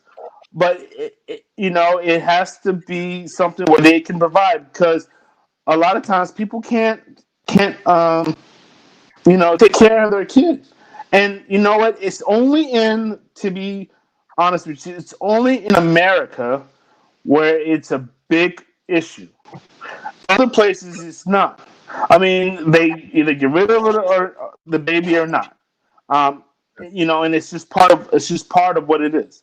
Um, and I think that I have no right to say what anybody has to do with their body. It's their body. So I think that's excellent. Shout out to Adrian. What's your take on women and their right to for their own choices to do what they want to do? Because I don't know if you heard the question about the lady. If she gets in the office, she might take away the whole Roe versus Wade, a woman's choice on what she can do with her own body. What's your take on that? Because hold on, I'm Would sorry. Go ahead. be You got it. Go ahead. voting against. Can you hear me? The fact that a lady would be voting against a woman's rights is crazy. But like Go it's ahead. a conservative woman. You know what I mean? And that's why she's being selected, because she's the epitome of the conservative woman. Like, and unfortunately, that thought process allows people to, think that certain things are right just because. Um, the right of the woman's body is the right of the woman's body. Like Mark said, like the government shouldn't be a part of it, and it's sad that it's on a voting poll. Like that is normally a question that we have to vote on. Like, but we got to remember, just as black people weren't looked at as full human rights, nor were women. You know what I mean? And they had to fight for their right to vote too. I mean, it was white women got a lot more rights before black people, but at the end of the day, there's a fight and a struggle to represent the humanity of women as well. Absolutely. I just want to read So some I comments. wanted, I Go ahead. wanted, I wanted to, I wanted to talk about one thing. It's like so, and I don't want people. I want people to understand. Like, I am a product of, I would say, pro life. When my mom and my dad when my mom got pregnant with me, Yes. my dad didn't want me. Yes. He wanted an abortion, and my mom was like, "No, I want to keep him." And you know what? Hey, that was her choice. I mean, so I thank God for that, but it was her I do choice. too. So I mean, and so. it's like, but it wasn't forced upon her. You know, she made that choice. And I think that that's important for people to understand. It's like you can do whatever you want with your body, you know. And I just think that men and I think the father and mother need to figure it out and work it together, because that's 18 years plus where they're gonna have to get together and they're gonna have to do things, and it's gonna take, you know, it's a blessing, and it could be a burden, but they got to get together. And I mean, and if they're not ready, that's on them. It's none of my business. I don't know what goes on in their life. I know what goes on in my life, and I have to make the best decisions for me and my family, and they have to make the best decisions for them. So how can I, who has no idea what they're going through at all, don't know the social economic the background, don't know the educational background, don't know nothing.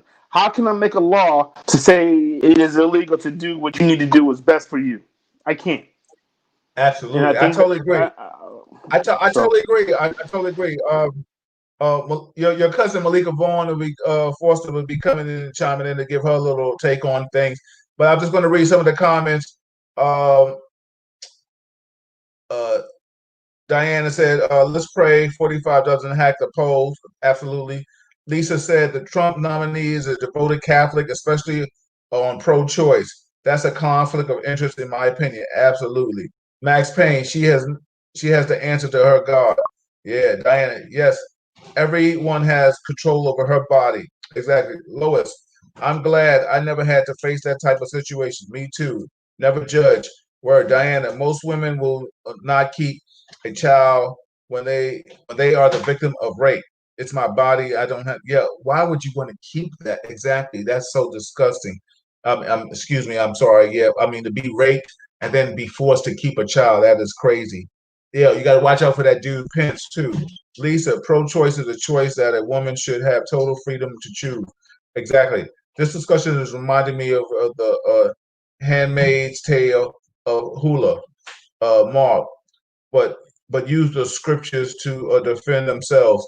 Absolutely. I'm waiting for my beautiful wife to come in for a second. Adrian, we're gonna wait you when you come back. Right now, I have my beautiful wife in the building. Everybody, my other half, my partner in crime, Malika Foster in the building, baby. This is the Foster Hey, segment tonight. cuz. She's so Hello. cute. So hold on. Hey. So, There we so go. right now, let me ask you a question, real talk. I know I'm throwing you right in the fire. Yes, because I Um, wasn't listening. I I'm know, so I'm sorry. gonna throw you right in the fire though. Um, if this new nominee gets into office, they're definitely going to do away with probably a woman's right, a woman's choice to have a child or have an abortion. What's your take on that? I'm pro-choice. Absolutely, that's what's up. Yeah. Wow, y'all talking some deep stuff here. I was listening earlier, but that was wonderful. Yeah, I'm pro-choice. Period. Yeah, because the bottom line is, ladies out there in the world, you have a right to choose. This is your body. We're not talking. Let's get out of that ghetto mentality. Oh, he knew what he was doing and all. Listen, we're talking about a choice to have it or not. Rape, other things of that magnitude. Stay focused on the prize. Listen, it's your body. Who am I to tell you what to do? You understand what I'm saying? And you understand what you have to do. And the beautiful thing, I want to close out. Um, we talked about. So this is a good Forster segment right now. We talked about. I love this. We talked about politics. Yeah. We talked about race relationships. We talked about police brutality. Right. We talked about. Well, let me ask you a question. Did we touch on Breonna Taylor to a second? I don't think we did. Yeah, was that okay? Yeah, we did. Yeah, we touched Yeah, on that was that. the first thing. Yeah. There's some We things can on go that. more. We can talk more if you're angry. I know, hey, well, hey, I think did you really kind of chop it up? Or what's your take on the whole Breonna Taylor situation, real quick, before we log off? Brown skin women are valued. We talked about the wall that was more valuable than the brown girl's life. Remember, the cop that shot the wall is the one that got the indictment. So what is there to say? You know what I mean? Like, although we're asking for all the information, we're asking for the Supreme Court ruled on this. I mean, grand jury rather. I'm sorry. So like that's the top level. Like to that top level, we still get no regard. Like it's a sad day in America, but it's not an uncommon day. We're just not as used to dealing with it as this generation, but it's very familiar to the older generations. They've been seeing this for a long time, and it's out. We're outraged because it's publicized and we see more of it on TV. But it's the normal. 100. I think they did a report on how many Black people were killed just in L.A. County, like mistaken identity, shot, was innocent, unarmed, like just it's just a thing, and it's so sad that a young Black girl was ruined of her life and murdered. Her family was taken. She was taken from her family in the community, and no one's gonna pay for it. Yeah, But if absolutely. she was white, And the bottom line is, we could talk about a lot of logistics and things like that, but you get charged for reckless in New York. That's like reckless. You shooting a wall, and the wall gets more rights if than I the was one her that mother, I wouldn't. I mean, could you imagine your child No, I don't even want to imagine because I know disregard the you wall, two the know me. neighbor's wall? The wall Yeah, does not have a life. The wall ain't live. yeah, crazy. Malika's gonna read a comment real quick. From Susan. Wait, okay, I'm on glass detail. Hold on. Are you guys in the study? Yeah. Malika, great job. Thank you. I have to put the right glasses on for this one. Good. All right, so from Susan Rios. It's a long one. She said, I've recently come to believe that progressive whites are the most complicit in the system of white supremacy, even if they acknowledge that we are all racist and it's not just the hooded redneck. There remains a lack of real engagement, just a self-serving need to prove their goodness. And if they only are talking the talk, Black and POCs are rendered less important than they are. There's too much credentialing to prove. Okay, somebody just covered the message. Okay. There's too much credentialing to prove how they are not racist, living securely in their predominantly white worlds, benefiting from it rather than active participation, whether it's getting to really know Black and brown folk and including people, sharing the world together. So if they don't do, and then she put in parentheses, not just marching, they get to keep what they have and not feel threatened about losing what they got while being the PC guy/gal guilt-free. Be clear with conservatives and racists. You know where they stand, what they vote for, and don't vote for. Absolutely. I think, So, Susan, I would love to have you and Lisa on in the future, maybe next Monday if you guys are free. We can come on and chop it up. Mark, my man Hey, Mark. I had a question. I know you were talking one question. It's like, well, I want one question. I want to get everybody's thoughts. Can a Black person or a person of color be racist? That's a good question because I think it was mentioned earlier, like in one of the comments. I don't think that we can. I think that racism is something because you have to have the upper hand to be racist, right? Like you have to have the opportunity to feel superior in order to look down on someone. So we don't have Absolutely. that feeling. We don't have that power in this country. So there's no point or place of supremacy over anybody to actually be racist against. So that's my definition of why you can't be. I agree with you on that. Since you asked the question, Mark, I'll answer. I feel that only a person in power can inflict that kind of racist mentality. The bottom line, can we be prejudiced? Absolutely. Yeah. But we can't be racist. I mean, the only time when we kind of that narrative changes racism, if it's my company and I hire a white person and I put him through the shit that we've been through, oh, he'll probably quit. But I'll probably get sued because there'll be an EEO and all kind of things, and he'll be in court because he'll be like, "Why me? Right. Why?" You know what I'm saying? Right. And you know what's but so you funny? have to be in a place. You have to be in a place of authority or superiority to actually even think about it. Like you can't push me and let me just say this to all people out there who kind of want us to kind of to stifle the the Black Power mentality, or the just shake off the depression. I mean, uh, you know, all that's happened to people of color. It was so funny. Yeah, I didn't live. I wasn't oppressed.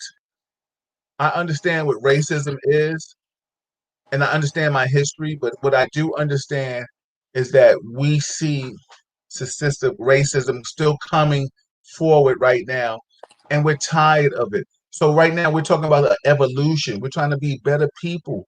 So Yeah. don't tell us to stop looking into the past, because the past ain't never touched it. Listen, I need to know what my history is. If you don't know your history, how can I tell you your future?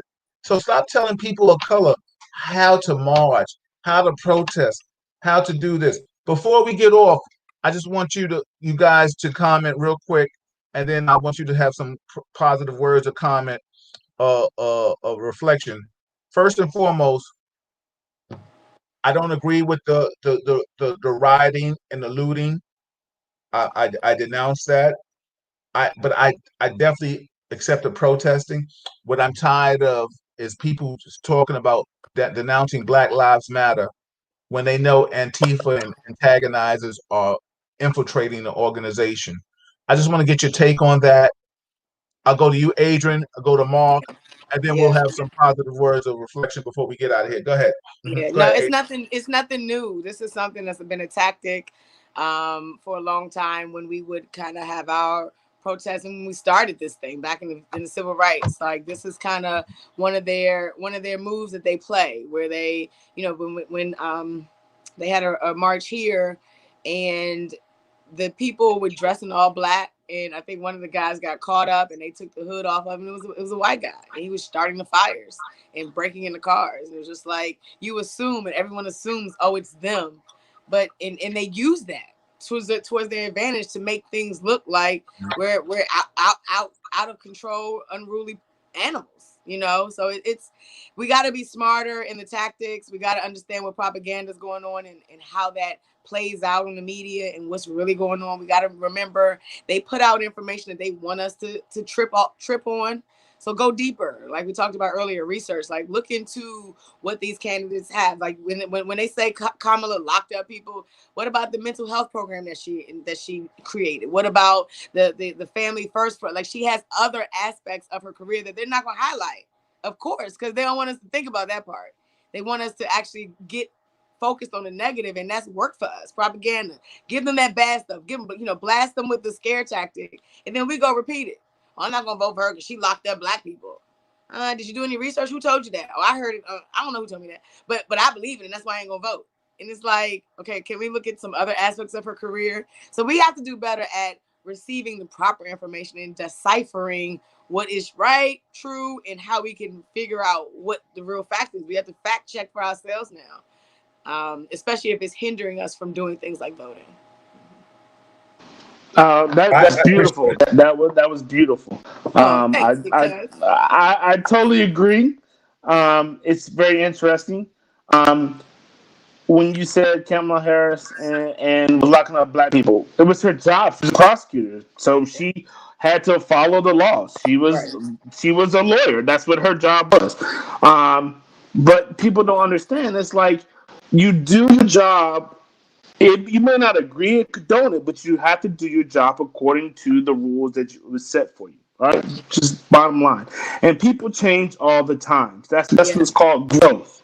You yeah, know what you did, what we did, all of us when we 10 years ago. It's not the yeah, same what we're going to do. Our beliefs now yeah, is a culmination of everything that we've learned throughout our lives. So we've made a lot of mistakes in our time, but we learned from them. yeah, Speaking as in for Black Lives Matter, um, it's just very interesting. Where I totally agree with protesting. I think it's awesome. I think that it's like I don't know, like at night after a certain amount of time, I don't know what people really think that the writing is supposed to do. I don't like. I don't know what the end goal is. I don't. You're going to destroy other people's stuff when it had nothing to do with you. You know what I mean? Like I don't understand that concept. And like we talked about earlier, Bill, it's predominantly young Antifa or predominantly, I would say predominantly white people who do that. I mean, do you really think a black person wants to go and firebomb some crap and We destroy don't some know how stuff? to firebomb stuff, but once you do it, yeah, we're gonna go in and get some free stuff. But Exactly. You're like, I we mean, didn't do do you the really think? insult. Right. I mean, like, do you really going to do it? Like, I mean, um, but I mean, the goal is like, what's the reason for it? Why do it? I mean, you want, of course, you want some free shit if it's open, Right. but not generally. I But mean, they show in the media is us going in and out and not the you know what that started it. You know what I yeah, mean? It's just right. like I mean, I remember the riots, LA riots, you know, when Rodney King and all that, and I never condoned it. I understood the frustration, but it's a frustration, and people just went crazy. I mean, and you know, the guys. I mean, those young kids now. You know, if you talk to them now, they be like, "I totally messed up. I shouldn't have done that." Like they're learning. It's the younger generation who tend to do all the negative stuff as this older generation comes and be like, "Whoa, slow down. You know, think about what you're doing." I And I mean, think Black Lives Matter needs to. I think you know, whoever the spokesperson is for Black Lives Matter needs to just publicly put it out there. But like, look, this is what our mission statement is. This is who we are. This is what we are. And yeah, I don't think they don't have. I think the problem with Black Lives Matter movement is there's no one solid person to be like, hey, I'm going to take charge. I'm going to do this. Like we had, you know, Martin Luther King did his thing. You had Malcolm X did his thing. But they were leaders. They knew exactly what they wanted to do. They had a mission yeah, statement. They did yeah. exactly what. And Black Lives Matter, the concept is strong and powerful, but there's nobody to say, hey, I'm going to be the national spokesperson of it. This is what I Worldwide. condone. This, Absolutely. and Because and then because you know and, go ahead. no, I'm sorry, cuz. Go ahead. And Finish your statement. I said, if there was one person to say, "Hey, this is our mission statement. This is where we're going. I'm going to be a national spokesperson. I don't condone this. Don't riot. Don't do this." Then there is nothing. I say I believe in peace and protest. Because what protest is a protest is saying, hey, I want to be heard. I want to voice my opinion because I'm not being heard on regular ways. So I'm a protest so you can listen to me. But nobody is there saying, hey, okay, if somebody if somebody said right now, you know, if Donald Trump said, okay, I want to hear what you have to say, who the hell is going to talk? Like, who is going to be that spokesperson? Like, there's nobody. And I think that's the problem. I think if we Yeah. had somebody who would step up and said, hey, let's take charge. This is what we're going to do. This is our goal. This is our mission statement. Because it's online. And, you know, there's somebody out there, but you don't know who that person is. If you have to do the research to find it, then yeah, you have to do that. But that person needs to go out and say, "Hey, let's get together. Let's conform." And then you're much more powerful. You're powerful together than you are as an individual unit or as an individual. Go ahead, Bill. Oh no, I listen. I commend both of you on your thought process and with how you articulated with your feelings. You know, this is just um. You know, I've heard this from people before that somebody needs to come out and denounce because let me tell you something. I feel it's always something. If if something happens with Black Lives Matter, why don't they denounce the Antifa and the antagonize? But you know they're there. So why do they have to denounce it? But they're there. But okay, you want us to denounce it? We'll denounce it. But the bottom line is, you know, it's there. So stop trying to say it's Black Lives Matter's fault that they that the Antifas and antagonizers are there because you know what you were? You're buffering and you're deferring from the issue at hand that people of color are getting killed for situations. And before we close out, and I'll let you have some closing comments, and I'll let Malika come and have some closing comments. I just want to read some things that people are saying. My man Mark called you Sister Soldier. Also, too, we're not going to talk about this, but think about this. What about what Barkley and Shaq said on TNT? I know people heard about that. Like Paula said, let's talk about all black and brown people who apply for a gun license. Absolutely. There Um, ain't no guns. Like you can't find a gun. Help. I know. Help me Uh, find a gun. Somebody. Y'all let- got guns. Paula said, let's talk about the white woman in which the black officers were jailed for crime he committed against her. Yeah. Uh, Malcolm said, we can't trust liberals. Absolutely. Chad, no, we can't. We don't have the power. I'm just reading people's comments before we sign off. We can be prejudiced amongst our own group. Yes, we are, Mashira. We do that. Paula, Mark, funny. You should mention that because last week on Real Talk, I mentioned that the AG of Kentucky was a coon, and Facebook tried to check me and saying that the word coon was racist. Well, he's a coon, and I'm gonna He's say a it so you coon can and I check. ain't a racist. Yeah, Did y'all exactly. know his wife? Did y'all know his wife was Mitch McConnell's niece? That's what I heard. That's what I heard. Exactly. Really? Yes. Yeah, yeah, I yeah, didn't yeah, know that. yeah. Makes all the sense, right? So Facebook, if you're gonna check us, this is real talk.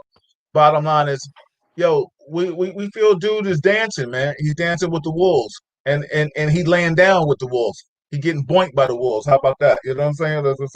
Susan. Susan said what she said. Right on, right on. Follow. White folks are scared of the fact that Kamala will be the first black president. Yes, they are. Uh, Mashira, as a cop, I have incidents where I had to arrest people but didn't want to. I had supervisors force me to make arrests, and it was a fortunate part of the job. But in some cases, we do have certain discretion. Yes, James was watching, my man. Shout out to everybody that's tuned in to Real Talk Chronicles. Malika, do you have something to say before we go? Paula said, Adrian, they have them in Delaware. Thank you, Bill. Listen, this is Real Talk Chronicles. This is a family affair. Listen, anybody out there, you want to be a part of Real Talk Chronicles, please come inbox me. I would love to have you. Wednesday, I have Kevin Branzetti. We go inside the mindset of law enforcement, but we still talk about issues. I have Malika Forster right there next to me. I know what I want. You want what you want? I want some of those waffles. So we have to go to DC. Oh, we gotta get on the road. We gotta get on the Y'all gotta road. take a road trip to the window. Yes, Yeah, we do. yeah, Just yeah, for yeah, waffles. yeah. Trust me, we're coming. Oh, that is We're so like, my sweet. mouth is watering. I want Yeah, some of yeah, those yeah. waffles. She's a waffle fanatic. I love waffles. Yeah, Good, yeah. good, good. Well, Mashira, I I'm see what your you need. comment. Chad, I see your comment. I'm just gonna read them real quick and I'm gonna let them chime out. Mashira said, why should Black Lives Matter apologize for addressing and agitators? White conservative politicians don't apologize for KKK and white supremacists. Absolutely. Chad, You're right. Chad, people who does the suicidal one bullet discharge at a cop. Taylor's boyfriend did No. know the cops were at the door. You had nothing to hide. Why would you shoot at the police? Absolutely. Love you too, Mark. Listen, check this out. This is Real Talk Chronicles. Like and share it. Adrian, Mark, yo, family, this is what it is. We gonna come back. You're always welcome to come back. Mark, I know you're always watching and chiming in. So I just had to reach out to you. We on your mother's show a lot. So, on her show in DC, in the DMV area. So this is what it is. This is the Foster's version of Real Talk Chronicles. Adrian, can you tell us again where the waffle stand is? Sure. 14th and Kennedy. Follow us on Instagram at Waffle Window DMV. That's District Maryland and Virginia, or DC, Maryland, Virginia. At Waffle Window DMV. We out here, man. Follow the waffle. Come get your. That's You're it. gonna have to bring it to New York and PA. What's up? Yo, Mark, are you in the Look? New cities coming up. New cities. Exactly. New York. Next up. Yo, Mark, hold on, Mark, before you go. Mark, are you in the DMV area or where are you now? Where are you just give me I moved. I was in Connecticut. Now I'm in Houston. I'm a traveling man. Wow. Yeah, I'm traveling. I'm around. okay.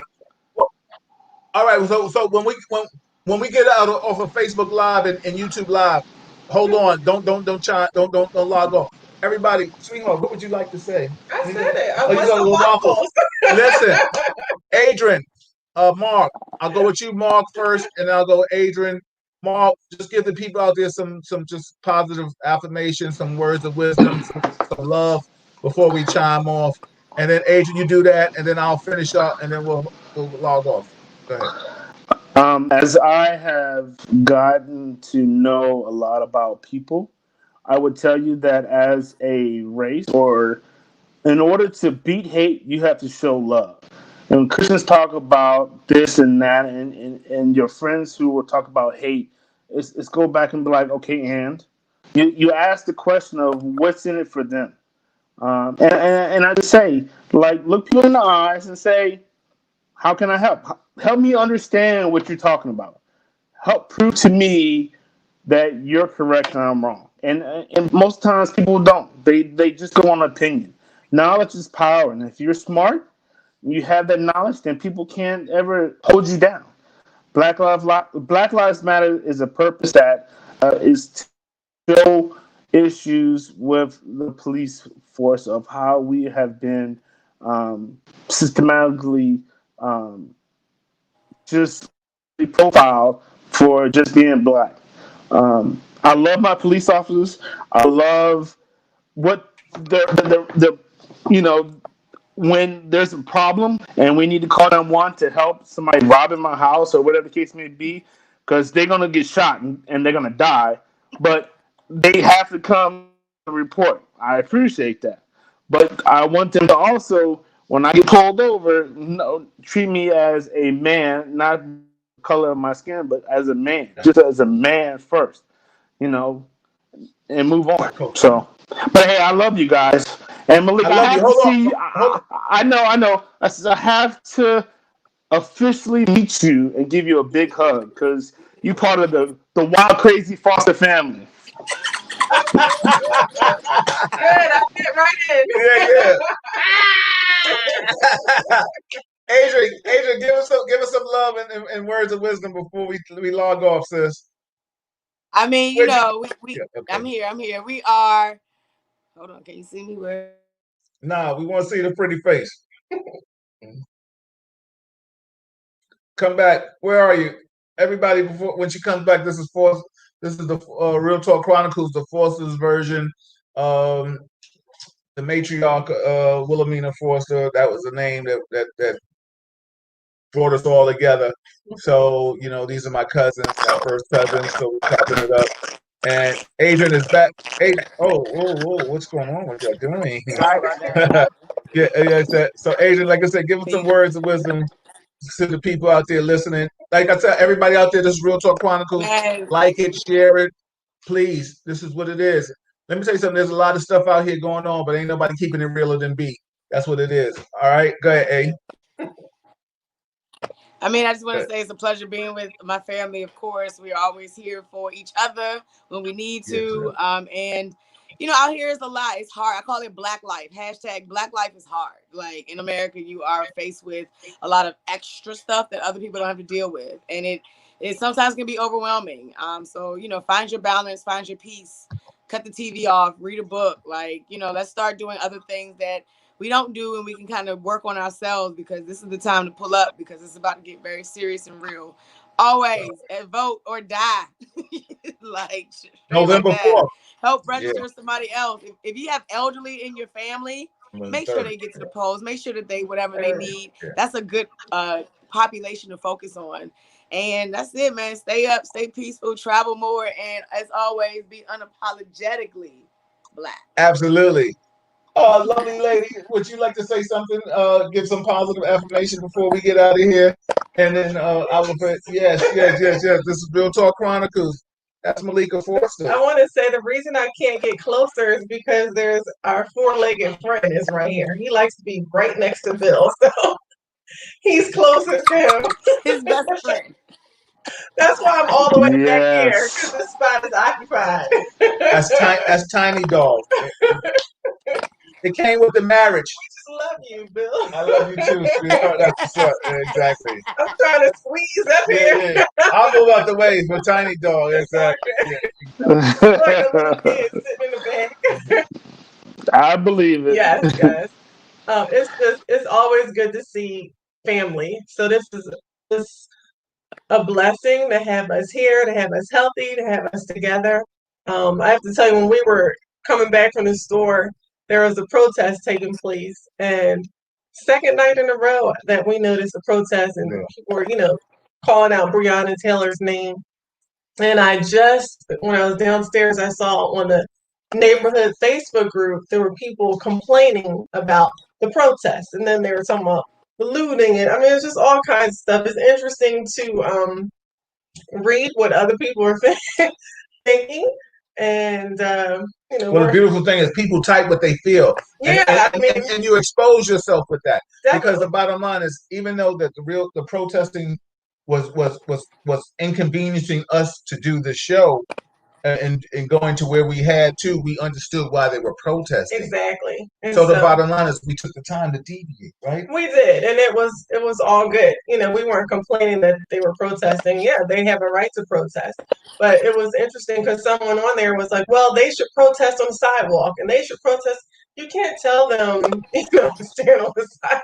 That's defeating the purpose. Listen. As long as they're not bashing in people's stores, right? Because that's not protesting, that's looting. That's it. Exactly. Yeah, it was just interesting. So. And white people, stop telling people of color how to protest.